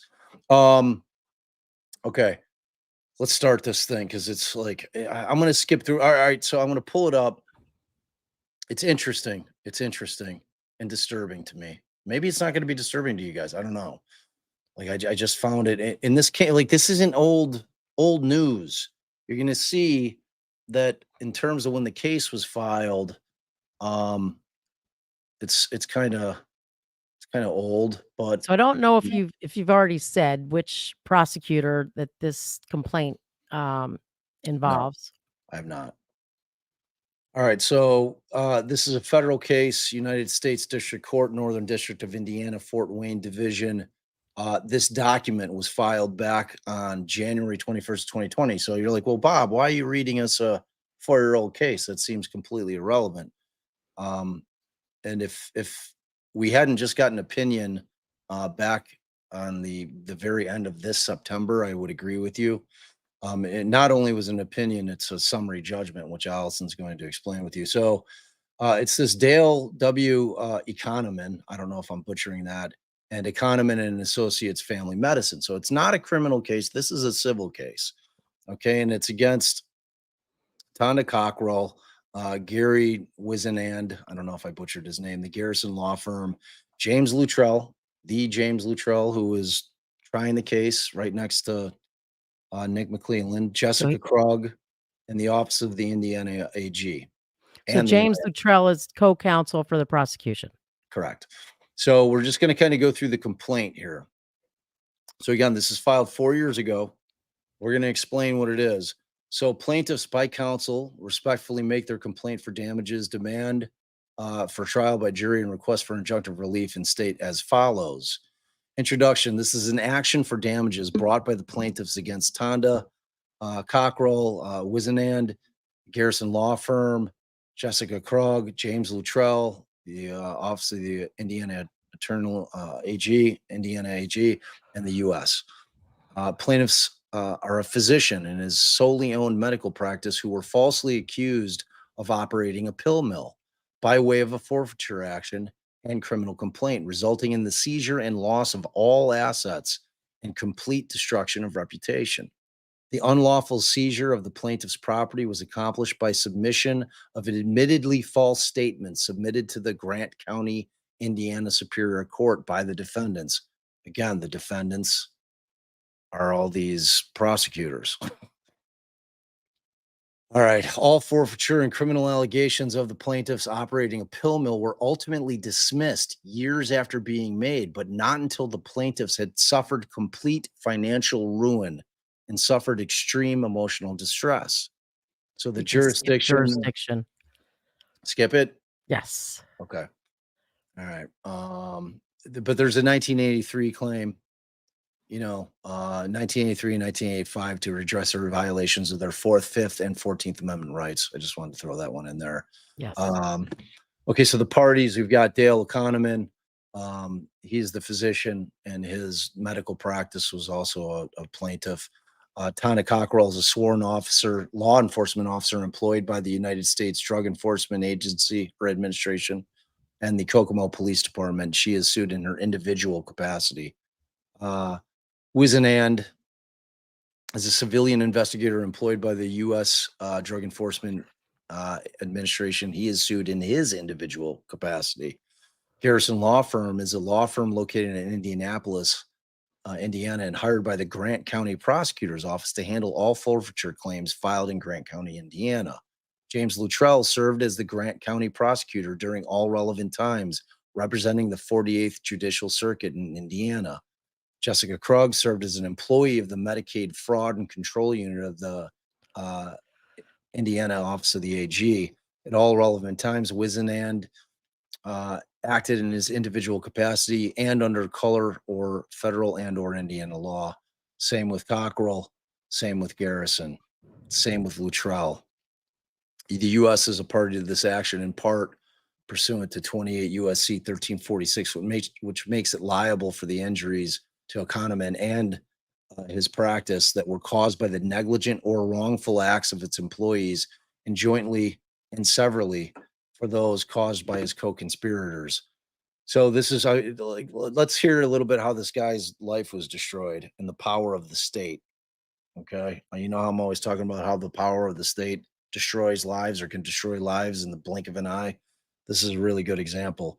So Kahneman became a physician in 1978, having graduated from medical school in 1977 from Midwestern U.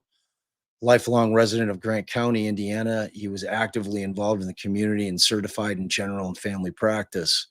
A general family medical practice was created in August of 2012 by Kahneman and began officially seeing patients in December of 2012. He consistently employed a variety of office staff, at least one registered nurse, a medical billing company, and himself. He was the only physician treating patients at the practice. Over the course of its existence, the practice had a patient population of approximately 2,500 distinct patients, ranging from children to senior citizens. As the concern over prescription of opioids grew nationwide, Kahneman sought the advice and employed an attorney, an office manager, a local healthcare specialist, and a medical billing company in order to establish clear office-wide procedures regarding the prescription of opioids. Kahneman required his patients to sign an opioid safety contract, submit to random urine screens, and to be seen monthly or bi-monthly. Sounds like he's following all the rules to me. Yes. The conspiracy. In July of 2015, local law enforcement, the Medicaid Fraud and Control Unit of the AG's office, DEA agents, Grant County prosecutors, and the Joint Task Force officers met to discuss and conspire upon information and belief a multi-pronged attack to take down Dr. Kahneman and his practice. Upon information and belief, this meeting occurred on July 16th of 2015 and was tape recorded. Upon information and belief, the plaintiffs were targeted in large part because the defendants were aware of their financial assets and the potential to seize those assets through forfeiture proceedings. Babe, explain what forfeiture proceedings are. So they're, if they can establish that your assets, your monies that were earned, and then things purchased with those monies stemmed from criminal activity, then they basically seize it, and everything that you bought with it is forfeited, and your money is forfeited as the benefit of your criminal enterprise. So it's basically forfeiting the benefits of your criminal enterprise, be that money or property purchased with that money.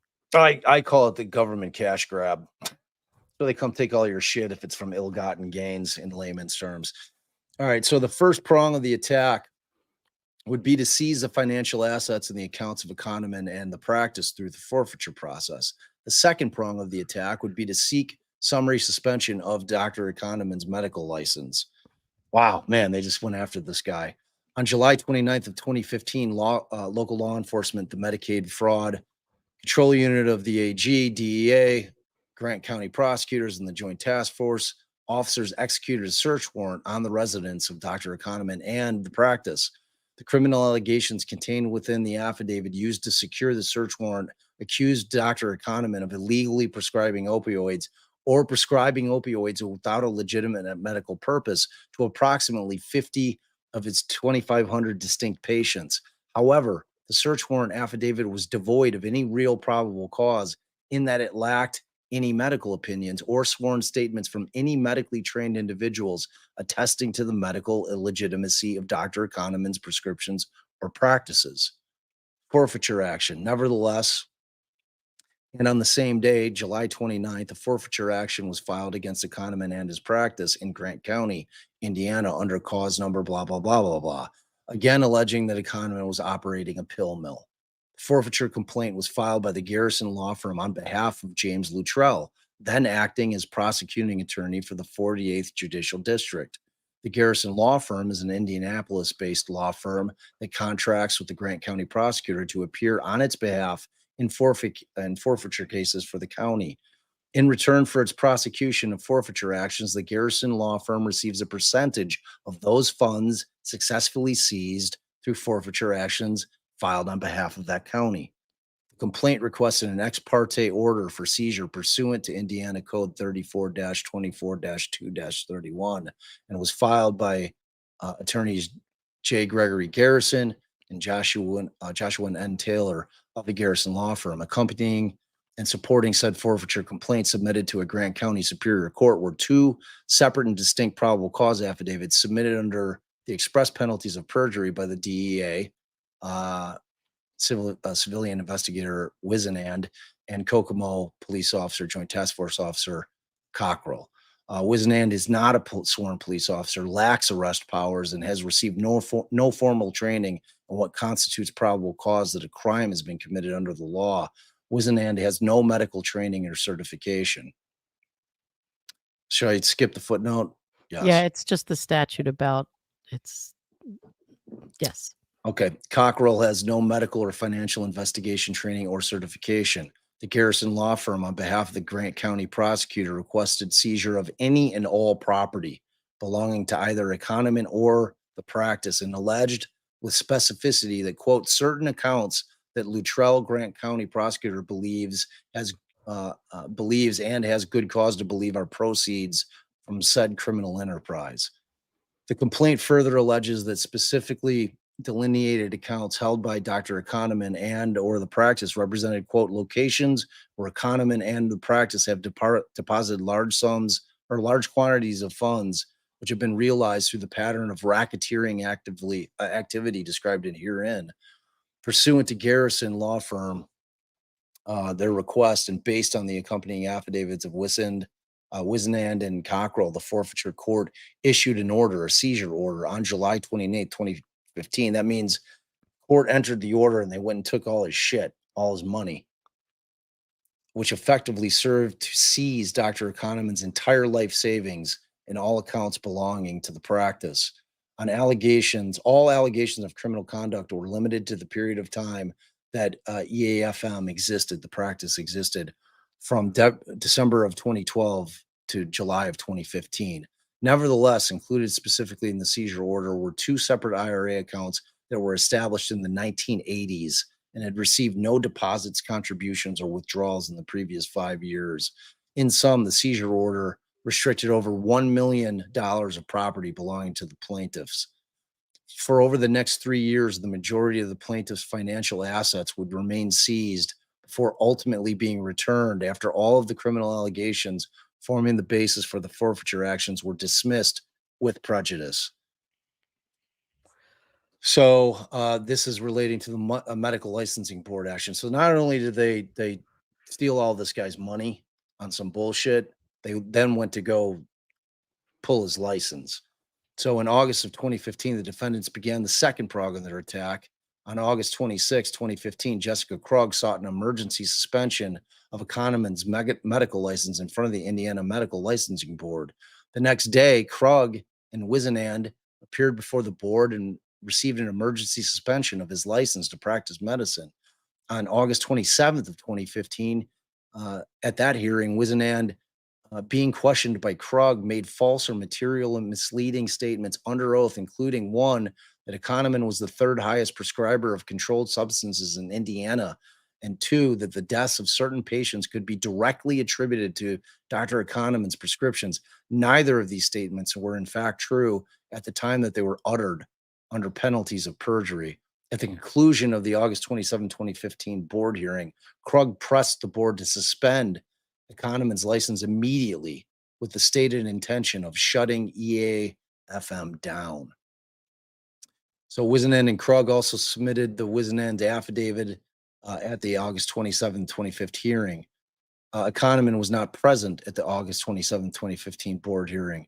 The board ultimately stripped Economan of his ability to practice medicine on the sole basis of Wisenand's testimony and affidavit and Krug's argument effective August 27 of 2015. Economan never again practiced medicine. Without Economan's medical license and after having its financial accounts seized and frozen, the practice was forced to close. Cockrell affidavit, because the probable cause forfeiture affidavit submitted by Cockrell consisted of 2 pages.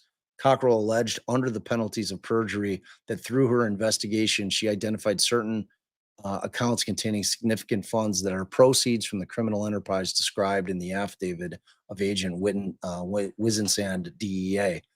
On October 2 of 2018, Cockrell conceded in her sworn deposition that the information contained within her July 2015 affidavit was false.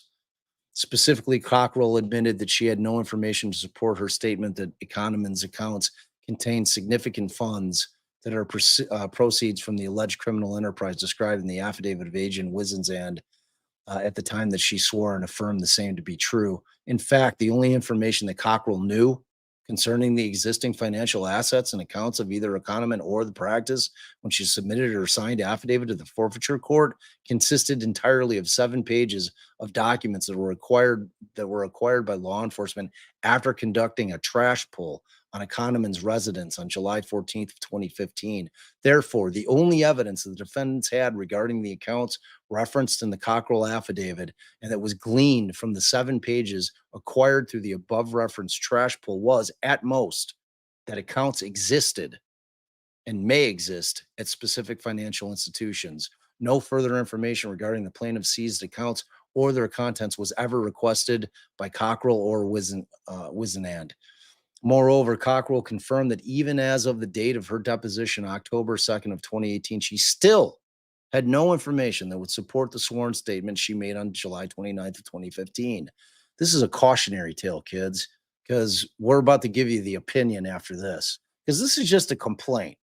And just to understand, you could sue anybody in this country for anything, just talking shit, and unfortunately, unless you can file a motion to dismiss early on, it'll get bounced. But the reality is when you get sued, you got to answer it. And we're going to follow this up with what happened with this. So this is just the complaint. These are just allegations and we'll see what happens with it. But they're pretty powerful. And just, the problem with Luttrell is he is the prosecutor of that county. Everything that hinders, these are his cases. He's the main dude. This all happened under his umbrella. And he was actively involved, as we'll see in the opinion. Okay, so the following is an excerpt from Cockrell's October 2, 28 deposition. Question, and today you have no information, even as we sit here today, 3 years later, you have no information today that those above accounts contained or contained significant funds that were proceeds from any criminal enterprise. Is that fair? Cockrell, yes. Moreover, and despite admitting that she had in fact signed the false affidavit under the penalties of perjury, Cockrell testified at deposition that her affidavit was actually created by Garrison and or Taylor of the Garrison law firm. Specifically, Cockrell testified that the Cockrell affidavit was, quote, prepared by Mr. Garrison, quote, prepared by Mr. Garrison's office, and that, quote, there was a gentleman from Mr. Garrison's office that prepared, and quote, the Cockrell affidavit, and that, quote, someone in Greg Garrison's office, quote, prepared the Cockrell affidavit. Cockrell testified, I did not write those words. 73, no information regarding the plaintiff's seized accounts or their contents was ever requested by the Garrison law firm until February of 2018, some 2.5 years after the seizure. So the Wisenand affidavit, the probable cause affidavit submitted by Wisenand, alleged incorrectly that Economist had, quote, issued more controlled substances than any hospital group in Indiana, to include Eskenazi Hospital, IU Health Hospital, IU Methodist Hospital, all of which are major hospitals located in downtown Indianapolis, by a margin of at least 8,000 prescriptions. Just making some shit up. This guy has 2,500 patients. Oh man, Wisenand alleged that supporting information from Inspect, Indiana's prescription drug monitoring program, was obtained pursuant to a DEA administrative subpoena in June of 2014. This was not a true statement. Rather, the information provided to Wisenand was provided via email at Wisenand's request from Inspect employee William Woodruff.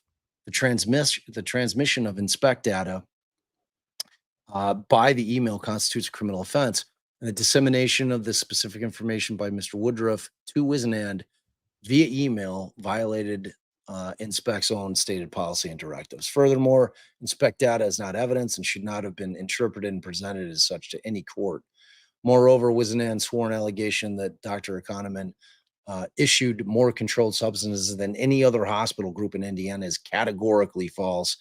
And Mr. Woodruff testified in his October 25th, 2018 dep.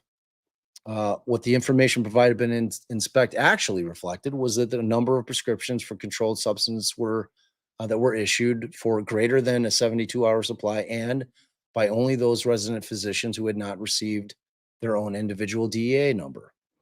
Now that footnote is going to tell you why, and that why Inspect can't be used. So it's Okay. up to you if you want to read that. Pass. Okay. In other words, the Inspect, because the opinion's long. In other words, the Inspect data actually revealed that Economan was issuing prescriptions for controlled substances at a similar rate as physicians still in residency who had yet to apply and receive their own DEA number. Continued seizure of assets, because Indiana law provides no opportunity to challenge the government's probable cause for seizing property or the legitimacy of its retaining seized property during the pendency of the criminal proceedings. The plaintiff's property would remain unlawfully seized for nearly 4 years. Not until February 1 of 2019, 1,283 days later, would the plaintiffs regain access to their property when the forfeiture claim was voluntarily dismissed with prejudice. I just hope that the allegations themselves are sinking in with y'all. Like, this is the power of the government, and this absolutely destroyed this guy's life, destroyed his career, destroyed his life completely on some bullshit. As a result of the unlawful seizures of his entire life savings, Economan lost his home of over 30 years through foreclosure and sheriff sale. Its funds and accounts of having been seized, the practice was no longer able to operate and immediately ceased operations because he was not able to access or invest his life savings or accounts. Economan was forced to sell the majority of his unseized personal property to pay for his defense against demonstrably false allegations. So he had to sell what else he had left in order to hire a lawyer. And it's a sad tale. In short, Economan lost his home, profession, business, life savings, and reputation in the community due to the above named parties' misconduct. Economan also suffered extreme emotional distress, so I'm sure you can understand. As a consequence of the foregoing, which included physical manifestations of that distress that severely jeopardized his health. The forfeiture actions against the plaintiffs was brought with malice in that it was completely devoid of any probable cause to believe that the plaintiff's assets to be seized were the proceeds from criminal activity, or that Economan had committed dealing in a controlled substance or corrupt business influence. The legal claims, the actions of the defendants, each acting in their individual capacities and in furtherance of a conspiracy between them, deprive the plaintiffs of their constitutionally guaranteed rights by actions taken under color of state and federal law in the form of malicious prosecution and abuse of process. the defendant's actions violated the plaintiff's rights guaranteed under the 4th, 5th, and 14th Amendments to the U.S. Constitution. The defendants conspired with one another to deprive the plaintiffs of the rights guaranteed under the 4th, 5th, and 14th Amendments to the U.S. Constitution. Because the defendants together, in furtherance of a conspiracy, deprive the plaintiffs of the protection of their protections under the law of 14 U.S.C. 1985, the defendants are joint and severally liable for all damages arising from the violation of the plaintiff's constitutional rights. Plaintiffs allege that Cockrell acted in her individual capacity and under the color of law of Indiana and federal law violated their Fourth Amendment right to be free from unlawful seizure when she deliberately or recklessly manufactured and or submitted false material information in the Cockrell affidavit. Additionally, Cockrell failed to intervene in a knowing violation of the plaintiff's constitutional rights, conspired with the state and federal officials to deprive the plaintiffs of their property without probable cause, engaged in malicious prosecution of the plaintiffs, violated the plaintiff's right to due process, and knowingly or intentionally abused the process through which forfeitures are allowed in the state of Indiana. By doing so, Cockrell intentionally or recklessly engaged in extreme and outrageous conduct that caused the plaintiffs severe economic damages and Dr. Economan to suffer emotional distress. Now, they're suing them personally, individually, as opposed to suing the agencies because of governmental immunity. No, they also sued because They sued the U.S. right, and and I thought the that the Attorney DEA. General. Did they sue the GD? I'm not going to scroll up. Well, they sued Luttrell personally. I didn't see the. And as a prosecutor. Oh, they did? Yeah.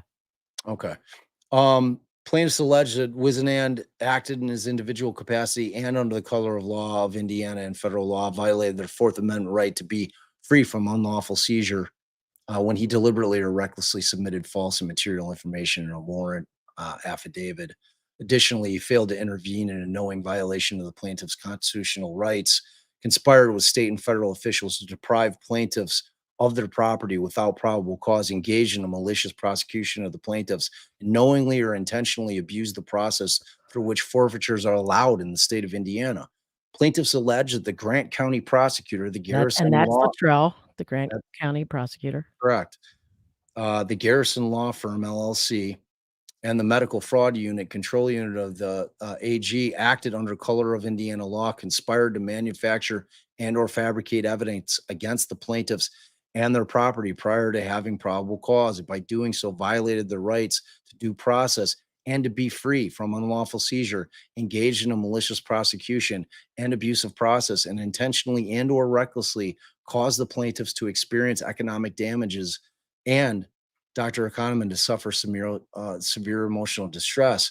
Additionally, the plaintiffs allege the defendants included, but not limited to, the Grant County prosecutor, Garrison, the AG's office, acting under color of Indiana law, engaged in a conspiracy to unlawfully seize the plaintiff's property for the purpose of earning a percentage of the illegally seized property, preventing the plaintiffs from defending themselves against the allegations and or to otherwise inflict emotional and financial distress sufficient to cause the plaintiffs to agree to forfeit their property. Plaintiffs further allege that because the conspiracy was set in motion, occurred no later than July 16 of 2015 and prior to probable cause being established, the defendants are not protected by absolute immunity. Likewise, and because these acts or agreements violated clearly established constitutional rights, the defendants are not protected by qualified immunity. Qualified immunity is we can't sue the government. Finally, plaintiffs allege that the Grant County prosecutor, Garrison, the AG, all acting under color of Indiana law, each jointly and individually failed to intervene in a knowing violation of the plaintiff's constitutional rights. Because these acts in furtherance of the conspiracy occurred or began prior to probable cause being established, the defendants are not entitled or protected by qualified immunity.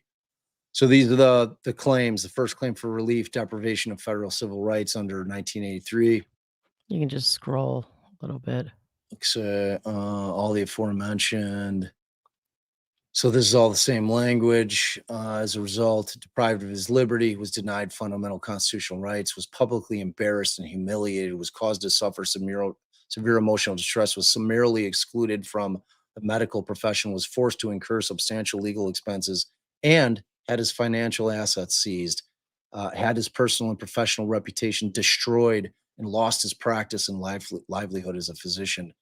Second claim for relief, malicious prosecution. So they reiterate and reallege the 107 things I just read through. So they don't have to put them again in this particular claim. So the defendants, again, in furtherance of conspiracy, manufactured false or misleading evidence and used it in order to seize the plaintiff's assets in the forfeiture proceedings, strip Economan of his license, to practice medicine, and form the basis of a criminal complaint, which was subsequently resolved in Dr. Economan's favor. The defendants also gave false and misleading testimony before the Superior Court of Grant County and the Medical Licensing Board of the state of Indiana. In particular, defendants repeatedly, deliberately misled the forfeiture court and the board regarding, inter alia, the number of prescription issued by Economan, the methodology employed for making such false calculations, the legal force and effect and reliability of inspect records, the substance of statements made by interviewed witnesses, the safeguards employed by plaintiffs, that the prescriptions issued were not medically necessary, the defendants had evidence tying the plaintiff's assets to criminal activity, and the defendants had evidence of real or personal property being purchased with the proceeds of criminal activity. All the foregoing false and misleading testimony by the defendant was given for the sole purpose of securing an indictment, seizing assets, stripping Economan of his medical license, and putting his practice out of business. Apart from giving false and misleading testimony, defendants also did not make a complete and full statement of fact to the forfeiture court and the board, and intentionally withheld and concealed exculpatory evidence from each. Defendants were directed and actively involved in the initiation of criminal proceedings against Economan. Defendants lacked probable cause to initiate forfeiture proceedings, suspend Economan's license, and file criminal charges against the doctor. Defendants acted with malice in initiating the triple-pronged proceedings against Economan. Defendants were also directly and actively involved in the continuation of the forfeiture and criminal proceedings against Dr. Economan, for which they lacked probable cause. Defendants acted with malice in continuing criminal proceedings against Economan, and each jointly and individually failed to intervene or terminating the proceedings after becoming aware of the misconduct and the violation of the plaintiff's constitutional rights. As a result of the foregoing, the good doctor was deprived of his liberty, was denied fundamental constitutional rights, was publicly embarrassed and humiliated, and was caused to suffer severe emotional distress, was summarily excluded from the medical profession, was forced to incur substantial legal expenses, and had his financial assets seized, had his personal and professional reputation destroyed, and lost his practice and livelihood as a physician. Third claim, abuse of process. So the defendants instituted said proceedings in order to obtain a collateral objective outside the legitimate ends of the legal process. That is to hinder Dr. Economan's ability to defend against the to be filed criminal case. How nefarious is that? Not only are they just destroying this guy's life, they saw to it to make sure that he didn't have the money to hire a lawyer to defend the claim. This is like awful shit. Publicizing the financial and professional ruin and furtherance of the alleged and so-called opioid epidemic and the distribution of the seized assets to the respective law enforcement agencies and civil forfeiture attorneys.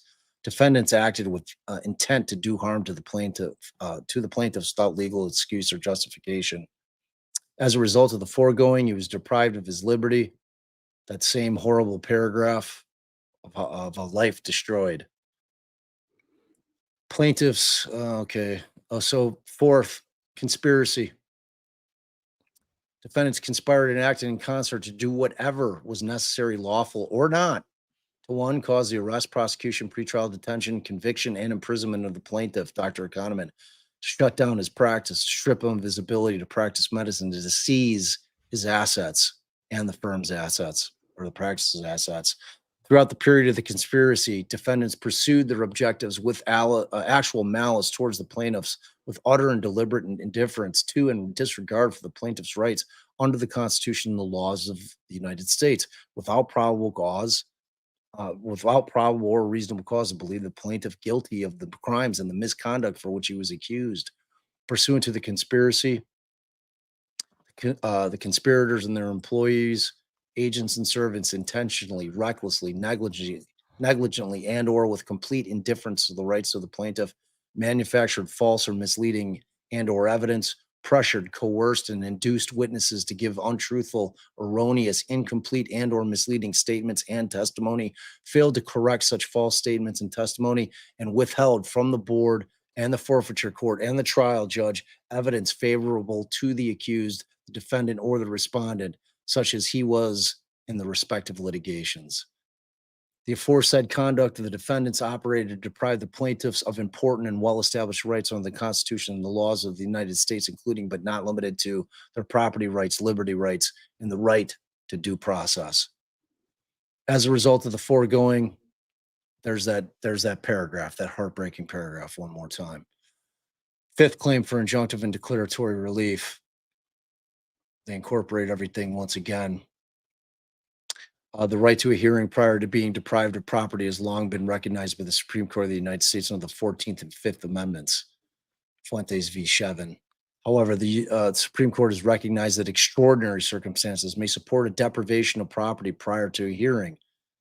C, it is a root requirement that an individual be given an opportunity for a hearing before he is deprived of any significant property interest, except for extraordinary situations where some valid governmental interest is at stake that justifies postponing the hearing until after the event.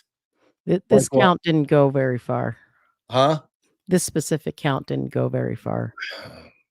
Is this them trying to get the money like sooner rather than later? No, they're just saying that they were entitled to have a hearing beforehand and they should have never even seized it. It's just that count the court didn't find legally Sufficient. All right. So I yeah. mean, like you know how it is. You usually leave your shittiest count for last. And then the relief sought is not doesn't contain any facts. I think we can Okay. jump ahead to That'll the do it. All right. So you pull up yours because Allie's doing Allie's reading. All right. s- um Blow it up, babe, so the peeps can see it. okay. Uh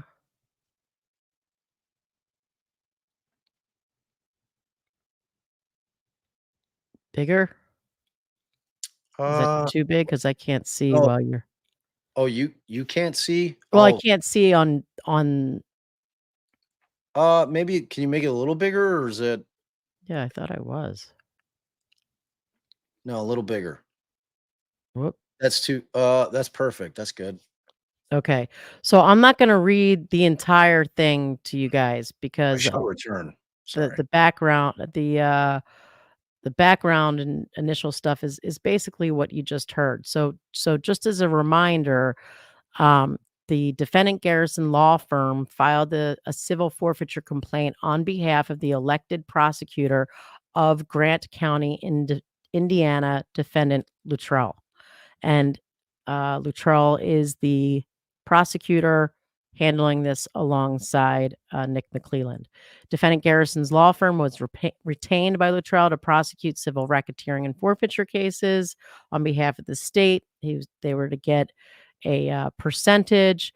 And included in the contract was a clause empowering the law firm to determine whether to enter a settlement agreement or proceed to trial on any civil forfeiture matter they were handling without consulting defendant Luttrell.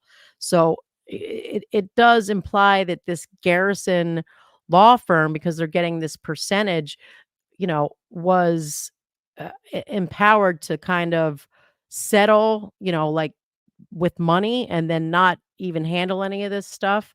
But it gets in further to um, Luttrell's specific involvement. And just so you know, a motion for summary judgment, what they do is, they file the complaint. The defendants will file an answer. They'll do some depositions. And then you go in front of the judge and you're like, look, on the law and on the facts that are undisputed, which both of us admit, like the facts that can't be countered, we win.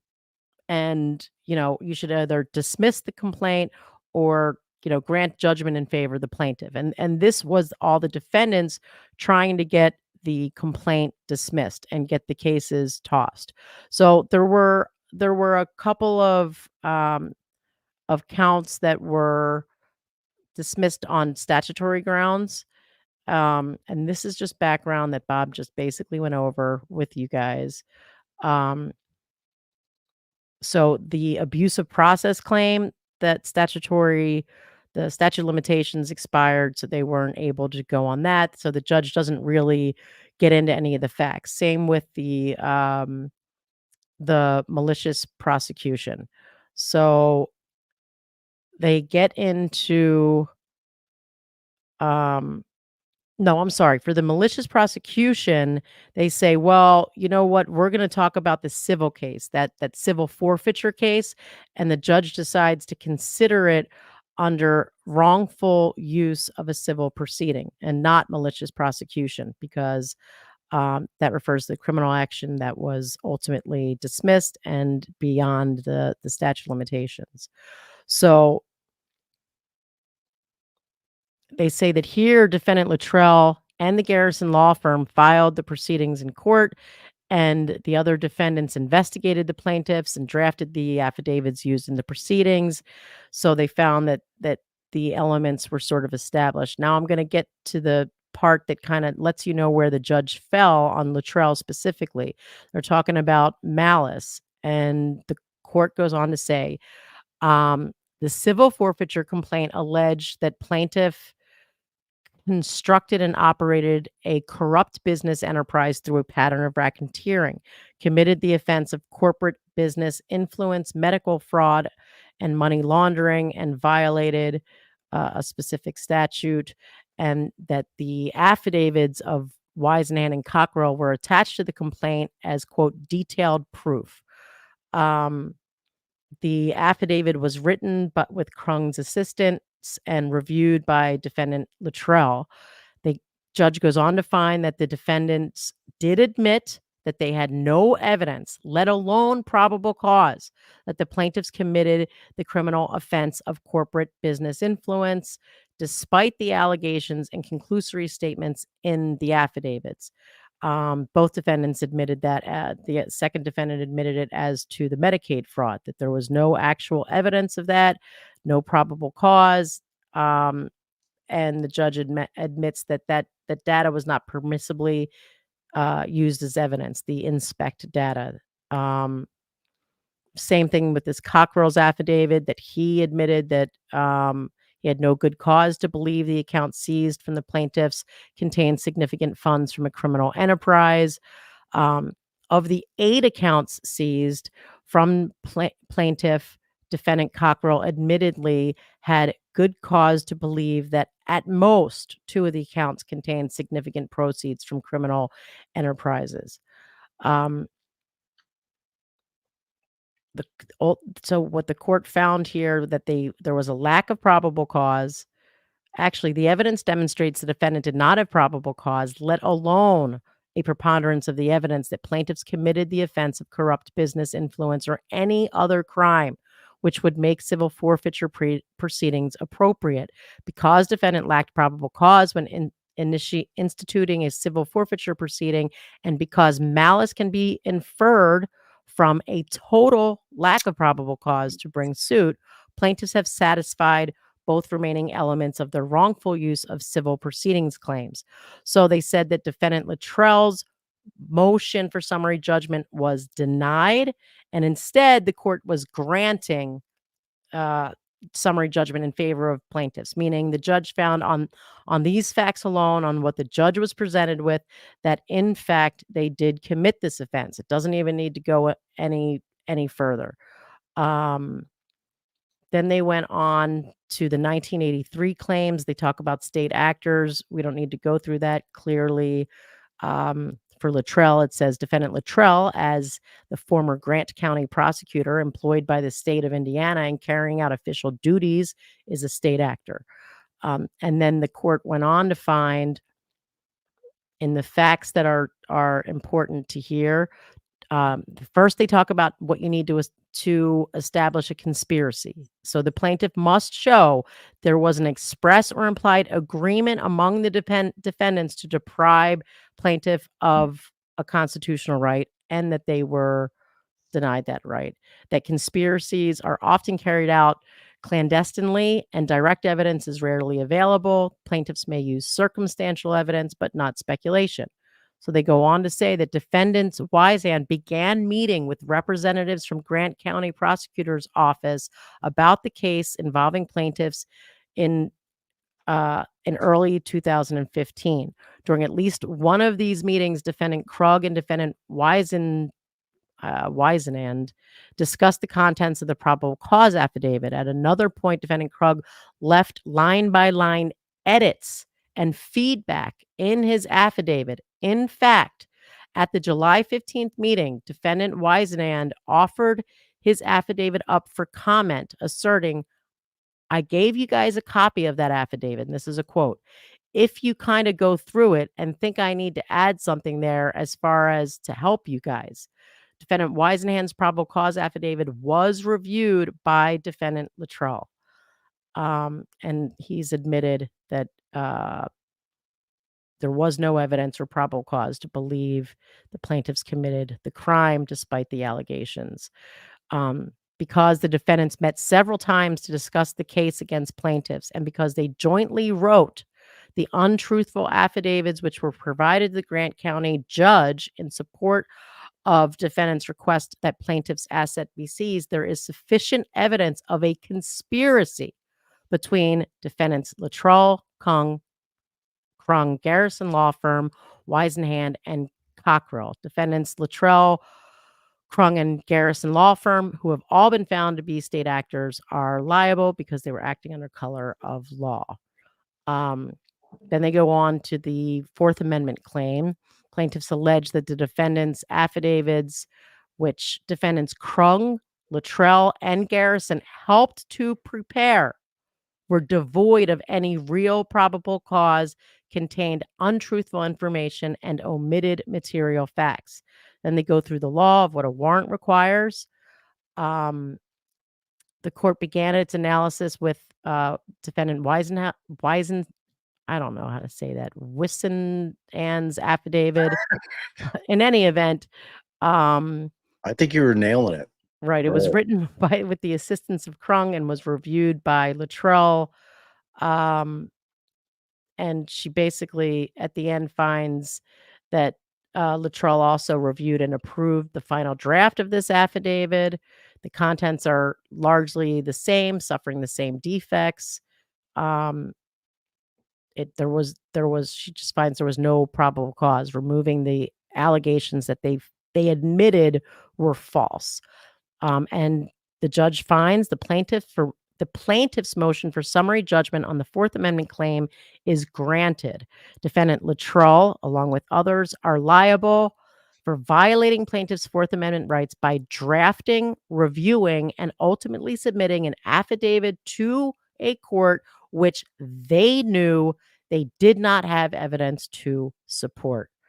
They go on to the Fifth Amendment, that the plaintiffs allege the defendants fabricated evidence which resulted in the unlawful seizure. In the deposition, one of the defendants admitted to including conclusory statements in his affidavit that were not supported by the evidence and which did not create probable cause. He admitted he had absolutely no evidence the plaintiff committed Medicaid fraud. And when he swore the affidavit, and affirmed same, and that he admitted he had no evidence they were involved in money laundering. Each of these statements, without any evidence to back them up, are fabricated statements and violations of the Fifth Amendment. The motion for summary judgment on the Fifth Amendment was granted. Defendants Luttrell, along with others, liable for violating the Fifth Amendment by drafting, reviewing, and ultimately submitting an affidavit to the court containing unsupported information, which was then used to deprive plaintiffs of their property. And then they say the other defendants are liable for other reasons as well. There was this violation of the Eighth Amendment, which they said wasn't even really properly raised, so that was tossed.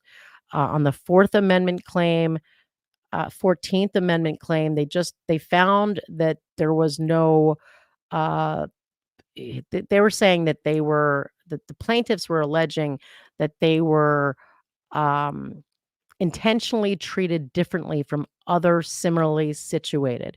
But the court ultimately found that they were not similarly situated. So this is important because it does establish there was at least some initial basis for this investigation. This wasn't all just completely made up.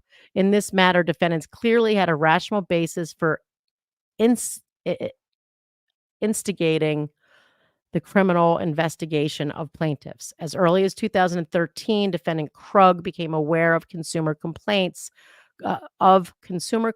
from a patient's mother about plaintiffs. In December 2013, they received a report that plaintiffs were ordering large number of prescriptions for controlled substances. So that's not necessarily anything wrong, but it's something that they at least had that gave them pause to start an investigation.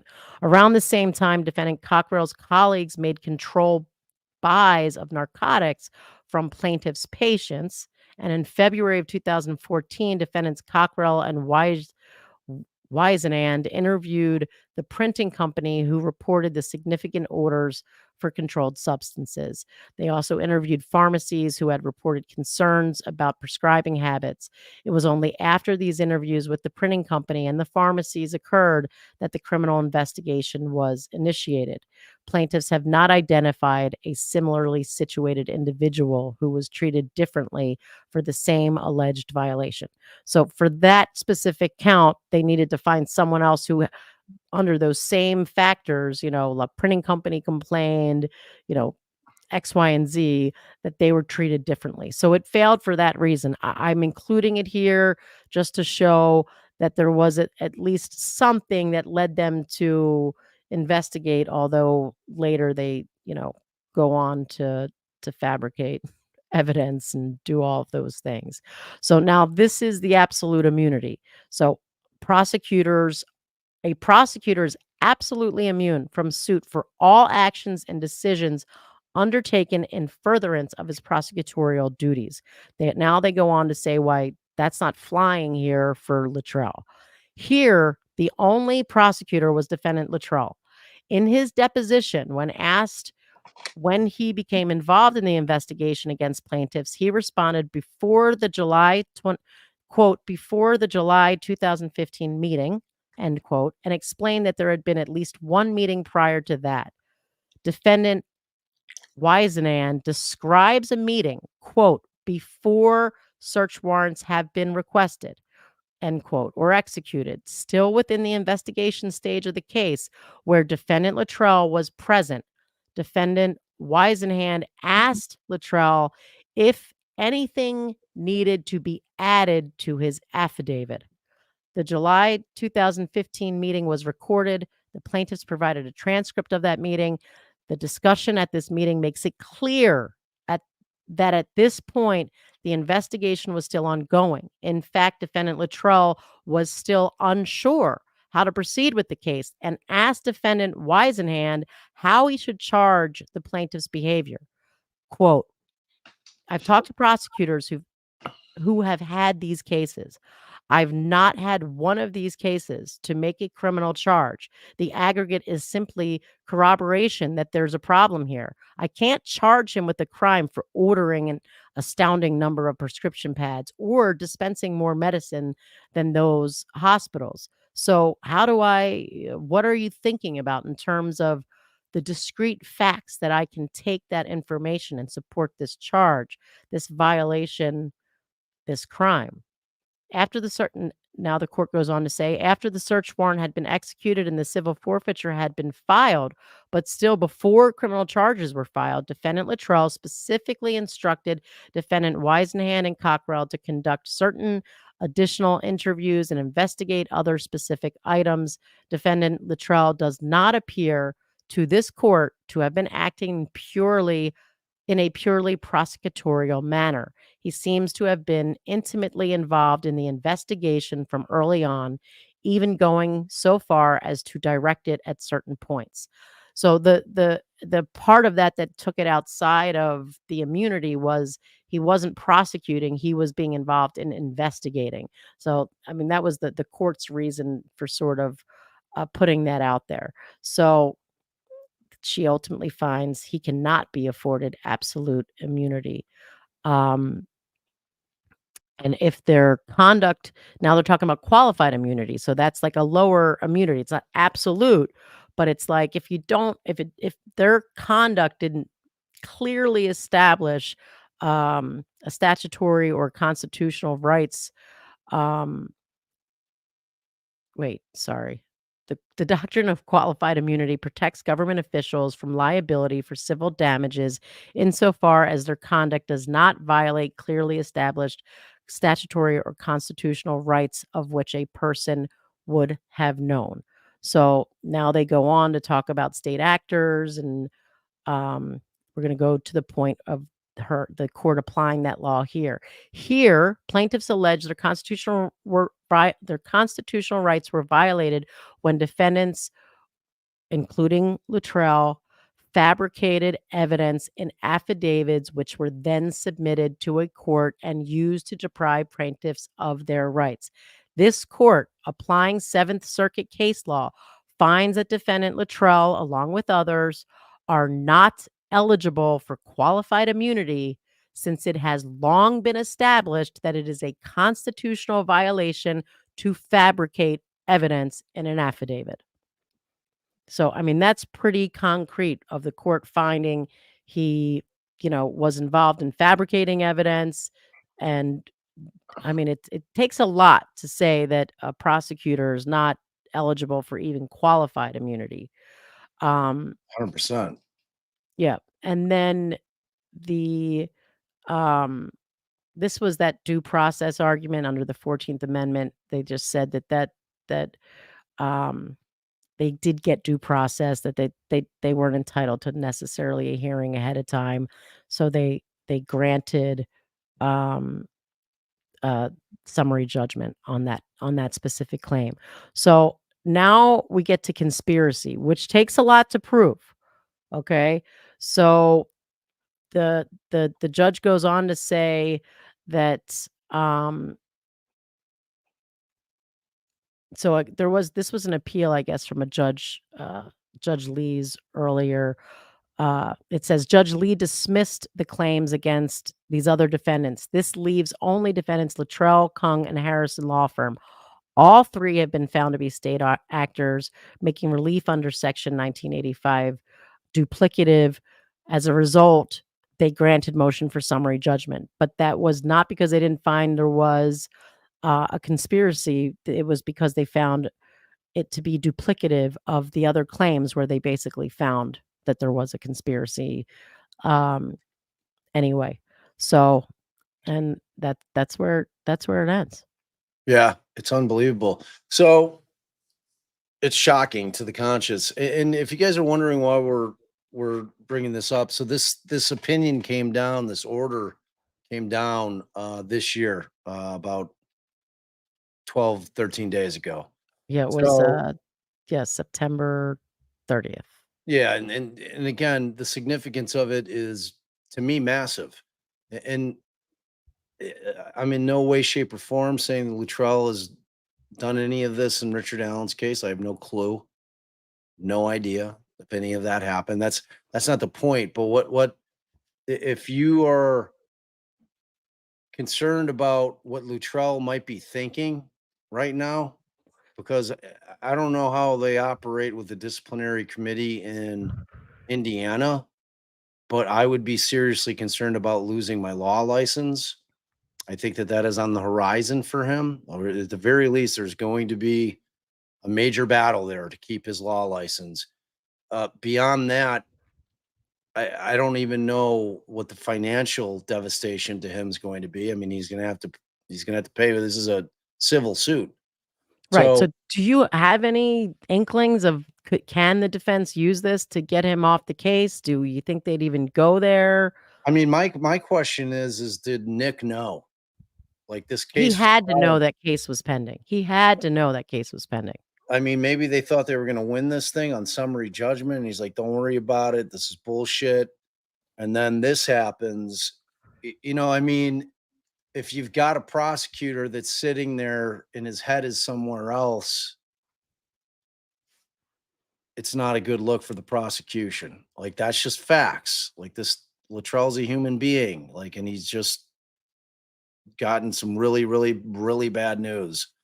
Um, like right on the eve of trial. So, I mean, look, you could take this for what it's for, what it's worth to you. I find it to be despicable. Um, like how it's going to affect the trial for Luttrell, I don't know. I mean, if he's not doing much in this trial, I have my answer why. If he's just kind of sitting there and if it's basically going to be Diener and McClelland, I think we know why. This guy's got other shit on his mind, like really pressing, like career ending potentially type shit. So, Hey, let me take this, mess me. Thank you very much for the super sticker. If the hair is no biggie, and then for those of you, just a reminder, Bob told us that in the mini openings, we learned today that there was a hair in which victim's hand? Bob, what? which Oh, victim's hand? Abby's. In Abby's hand that is not is that Rich is not Richard Allen's. So she asks, or he asks, if the hair is a no biggie, are defense attorneys allowed to make it a biggie? E.g., if they know it means nothing, can they still use it at trial? It definitely means something. I mean, it would never not mean anything. I mean, I guess unless somehow it was tested and it came back to be her father's and it just oddly was still in her hand, Or Libby's. or Libby's, right, then they wouldn't no, they wouldn't make it a big deal, but this is a huge deal, I'm assuming, but I don't know. Did But they I say mean, it was a it's male hair? they didn't specify. It's the location of it that makes it really interesting. If it had just been laying on her hand, obviously that could have been just transferred in a bunch of different ways. If it was found on her sweatshirt, If it was found on clothing, I would say that, not on her hand after everything that nah, she but had like been through. wrapped around her finger, which is indicative of like her pulling somebody's hair. So I don't know, like, but it's It's a interesting big how it's deal. going to play out is going to be fascinating. So, all right, just to kind of to close up, in terms of Nick McClelland, he's got a tough case ahead of him. He really does, and he's going to be carrying a bulk of the load here. I think that lawsuit that we went through and just kind of exposing what Luttrell's going through personally right now. I it shouldn't instill confidence in people. That I'll leave it at that. Well, that's It's definitely maybe that's an understatement. I don't know, but again, Nick seems to be taking control of every aspect of this case at this point. I hope that he's going to be utilizing Diener. She seems to be a very competent lawyer to me. I think that she will resonate with female jurors, especially in a jury wherein you have a majority of female jurors. I think for him not to do so would be strategically uh, a really, really bad move. And I think in terms of the heat's really on now Like, this isn't a 3-day hearing where he had a bunch of time to prep, for his cross examinations against witnesses that he knew were coming up and that were going to be easy fodder. When you're at trial, you have to be able to really think on your feet. And Nick's going to be put to the test. This is definitely the biggest case he's ever tried. Um, and I wish him luck. I do. And I mean, the one thing, love him or hate him, Baldwin and Rosie have a lot of trial experience. 50 years collectively. So I'm anticipating it's going to be a hard fought trial. I pray that it's going to be a fair trial. I remain hopeful that this thing will go as it needs to go, and that the truth will win out, no matter which way it is. And hopefully the evidence or lack thereof will tell us the story either way. Um, you And know, and sorry. yeah, I mean that's basically it. So, all Well, right. we gotta thank We these will, some of but I want to kind of end this in a way that D can kind of end it. So, uh, please make sure that you follow us, you subscribe, you share, and that includes on our podcast, Defense Diaries, as well as our YouTube channel, both, because these are going to be released in short order on the podcast as well. We're going to give you great coverage. We're going to give you heavy duty analysis. We're going to give you stuff that no one else is giving you. And I mean, the bottom line is I've been following this case since the arrest was made heavily, and I've been there for everything. So it's like I'm all in on it. I'm all in on it, and I'm excited for it to happen. And I just hope that, like I said, that we get a fair trial. And if he's guilty, he's guilty, and then the girls and their families have gotten justice. If he's not, then then we've got a whole nother thing to worry about. But we'll take that when it comes. In about a month from now, we'll know. After all the evidence is in, at that point, we will be able to hopefully reach a conclusion. Sometimes it's hard in cases. Sometimes you sit there and you still don't know.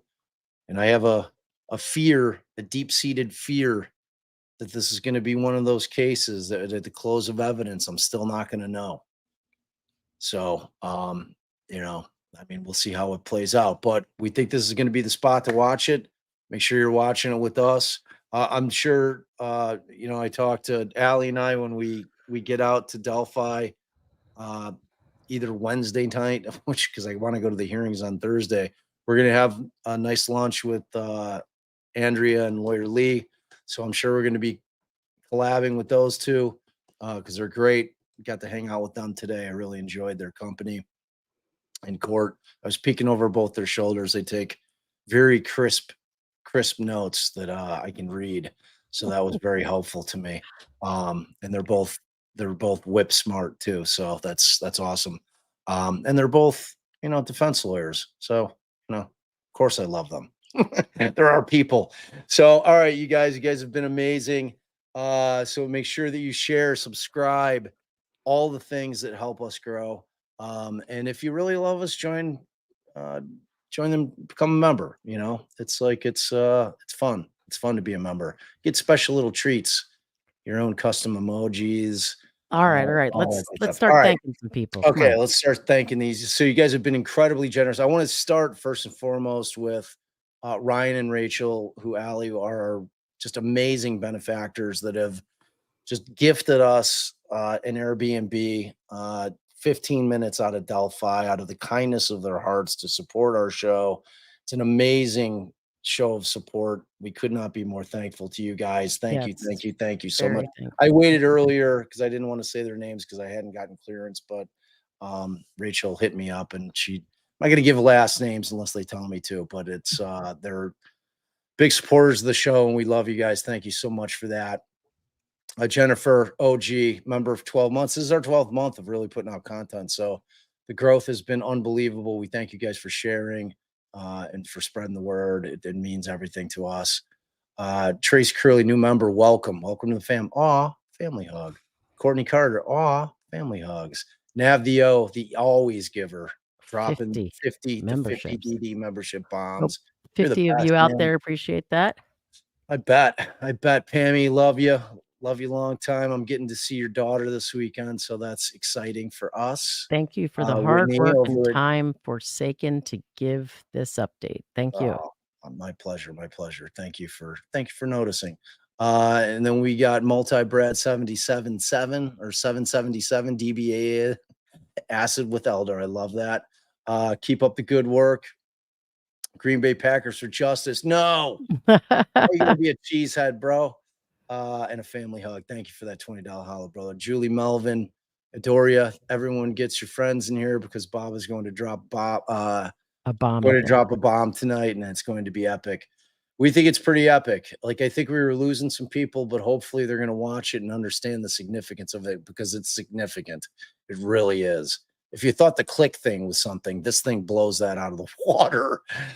Really does. Because Click, as far as I know, isn't even testifying on on the case in chief. He's probably going to be testifying if he is at all on officer. And we addressed TP Leatherworks, but thanks again for the We super do. We thank sticker. you for your generosity. Pokey, we love you. Of course. I was going nowhere. You guys never thought I wasn't going to cover this, right? I mean, Thanks, Justice Seeker. thank you so Very much for that generous. $20 hollow. Appreciate you. Julie came back. MP to DC. You owe me DC. Yep. That seems like code. I don't know what it means, but we appreciate the generosity. Sean, always love you, man. They all use that snow argument here. Yeah. With the snowman or the just like looking out the window one. Sean's probably dipped. Make sure you're checking in over Potentially Criminals. Sean's got a great channel. I can't believe we haven't done something together yet. He's a super smart guy, really funny too. He's just great. Truth Seeker. Hello, everyone. Bob and Allie, praying they find him not guilty. I hope like if he's not guilty, I am praying that they find him not guilty. If he's guilty, I'm praying that they find him guilty. We'll find out. We'll find out what this all shakes down. Like, I mean, I know how I feel. I know which way I lean, but we'll see when the evidence shows itself. Truth So thank Seeker you so also much. became a new member, so thanks for that. Awesome, awesome. Afton always giver, Mod, thank you so much. Sean came back. We read this one. She won't let this case be bastardized. She's already bastardized this case. True story, man. As me, I think you went through that one. Member for 11 months. We appreciate you so much. Lady Law Sandra, remind me of the questions that you found out. I think we You did. handled that You right. did that, $2 yep. hollow. Appreciate you. Lead with love. Gifted 5 DD podcast memberships. Thank you, Lead with Love. We appreciate you. Cat the Doggy Hunter. Oh, thanks, Matas. $5 hollow. Appreciate you. Radar. Bring the bombs, baby. LOL. You rock, DD. Thank you so much. We appreciate you. Sherry Presley, $20 hollow. Thanks for all you do. Justice is what we are looking for. 100%. Open mind here. Dr. Vonda, we always love you in here. We love you, Dr. Vonda. We love you. Truth and transparency. Hey, you're gifting to the wrong spot. Sorry. She's just giving love. Julie, back again. Get peeps. I'm suggesting estimating it, not Bob. All right. You guys were clearly stuff was going on in the chat that we weren't aware of. Lily B. This is so yeah, I remember that was when I think they were questioning you. All right, lead with love, member for 11 months. I love your thought process. Thank you, Janet. Don Burke, please keep your option. Justice first. I come here for the facts. I come here for our justice, both innocent and guilty, 100%. Member for 9 months. Thank you, Bob and Allie, family. Me, another $5 howler. I think you read that one out. Yep. Dr. Vonda, her membership lapse. She's always a member. She always checks back in. Julie, what are you hearing is the reason why we should what you're hearing is why we should support all defense attorneys who passionately uphold our Constitution. You damn right. $20 And thank you. Thanks, Julie, for all your generosity tonight. We really appreciate it. Alec Trev 006 $20. I hope this helps a bit with gas costs for your driving. Appreciate that, man. At least, Bob. You and Ellie's coverage of the case has been fascinating and informative, and we appreciate you greatly. We appreciate you and the support. We really do. Dr. Bonda came in with another $20. I'm so sorry, not sure what for, but we appreciate the support. Grin for me always wants to keep me fed. Love you for it. Appreciate you so much. Dispar Wisenheimer. Lisa the Hawk fan, $20 holla. Thanks for the great coverage, Bob and Ali. Appreciate your time, knowledge, and professionalism. We Thank appreciate you. it so much. Sherry Presley, how does Luttrell still have a law license? This just came down. 14 days. Those things take a while. Those things take a while with the disciplinary committees. So he's nervous, though. He's got to be. I mean, you can't like that. That's a very damning summary judgment. When you have a federal court judge dropping the hammer on you, it's serious business. Julie came back. The truth is only on God's side. There is no other truth. Pray for that, please. We shall. Thank you so much. Thank you, Julie. Tammy Martin, thank you both. No, thank you for the $20 holla. Amy, new member, welcome. Aw, family hug. T-Dub, you guys have been crushing the generosity. Thank you guys so much. What a list. $10 holla from T-Dub. Isn't Luttrell in charge of the DCS in some capacity? Interesting. Did he set up Click to be arrested? I don't know. I don't know. That's very interesting. Came back at it with again. So thank you 2 times. JD, $10 holla. We appreciate it. Law, appreciate it. Love you both. And then Shiraz, the always giver, was early on in the stream, but Navio dropped an avalanche of gift memberships. Yeah, he's unbelievable, or she's unbelievable. Whatever the case may be, we're so appreciative of you guys. You guys are amazing. What an amazing show of generosity tonight. Really makes us feel the love. Really makes me appreciate that you guys appreciate what we do. And that's it. Without them. Without them, I'm just an old man. With boots on the ground. Hey, sorry. Love you guys. See you tomorrow. Oh, are you doing Boone tomorrow? I will. I think somebody set up a thingy, and yeah, just what time do I get on? All right. So the game plan here is going to be that Ali is going to be streaming Sarah Boone during the day. And then double duty. I'll be sitting in the courtroom, copiously taking notes, sucking it all in, and then coming to tell you every night what we saw, what I observed, what happened in court, all the good shit. So, all right, y'all. So look for that Boone stream tomorrow. Cut me a break tomorrow. Yeah, cut her a break. She's going to crush it. She always does. So remember, share, like when you leave out, hit that little thumbs up, and then subscribe. And we love you. We need a couple hundred more here, base. There's only 685 likes. What? We had like 1,200. All right, we love you guys. Don't forget, like. Ciao, Bella. Love you. Bye. Ciao, Bella. Bye.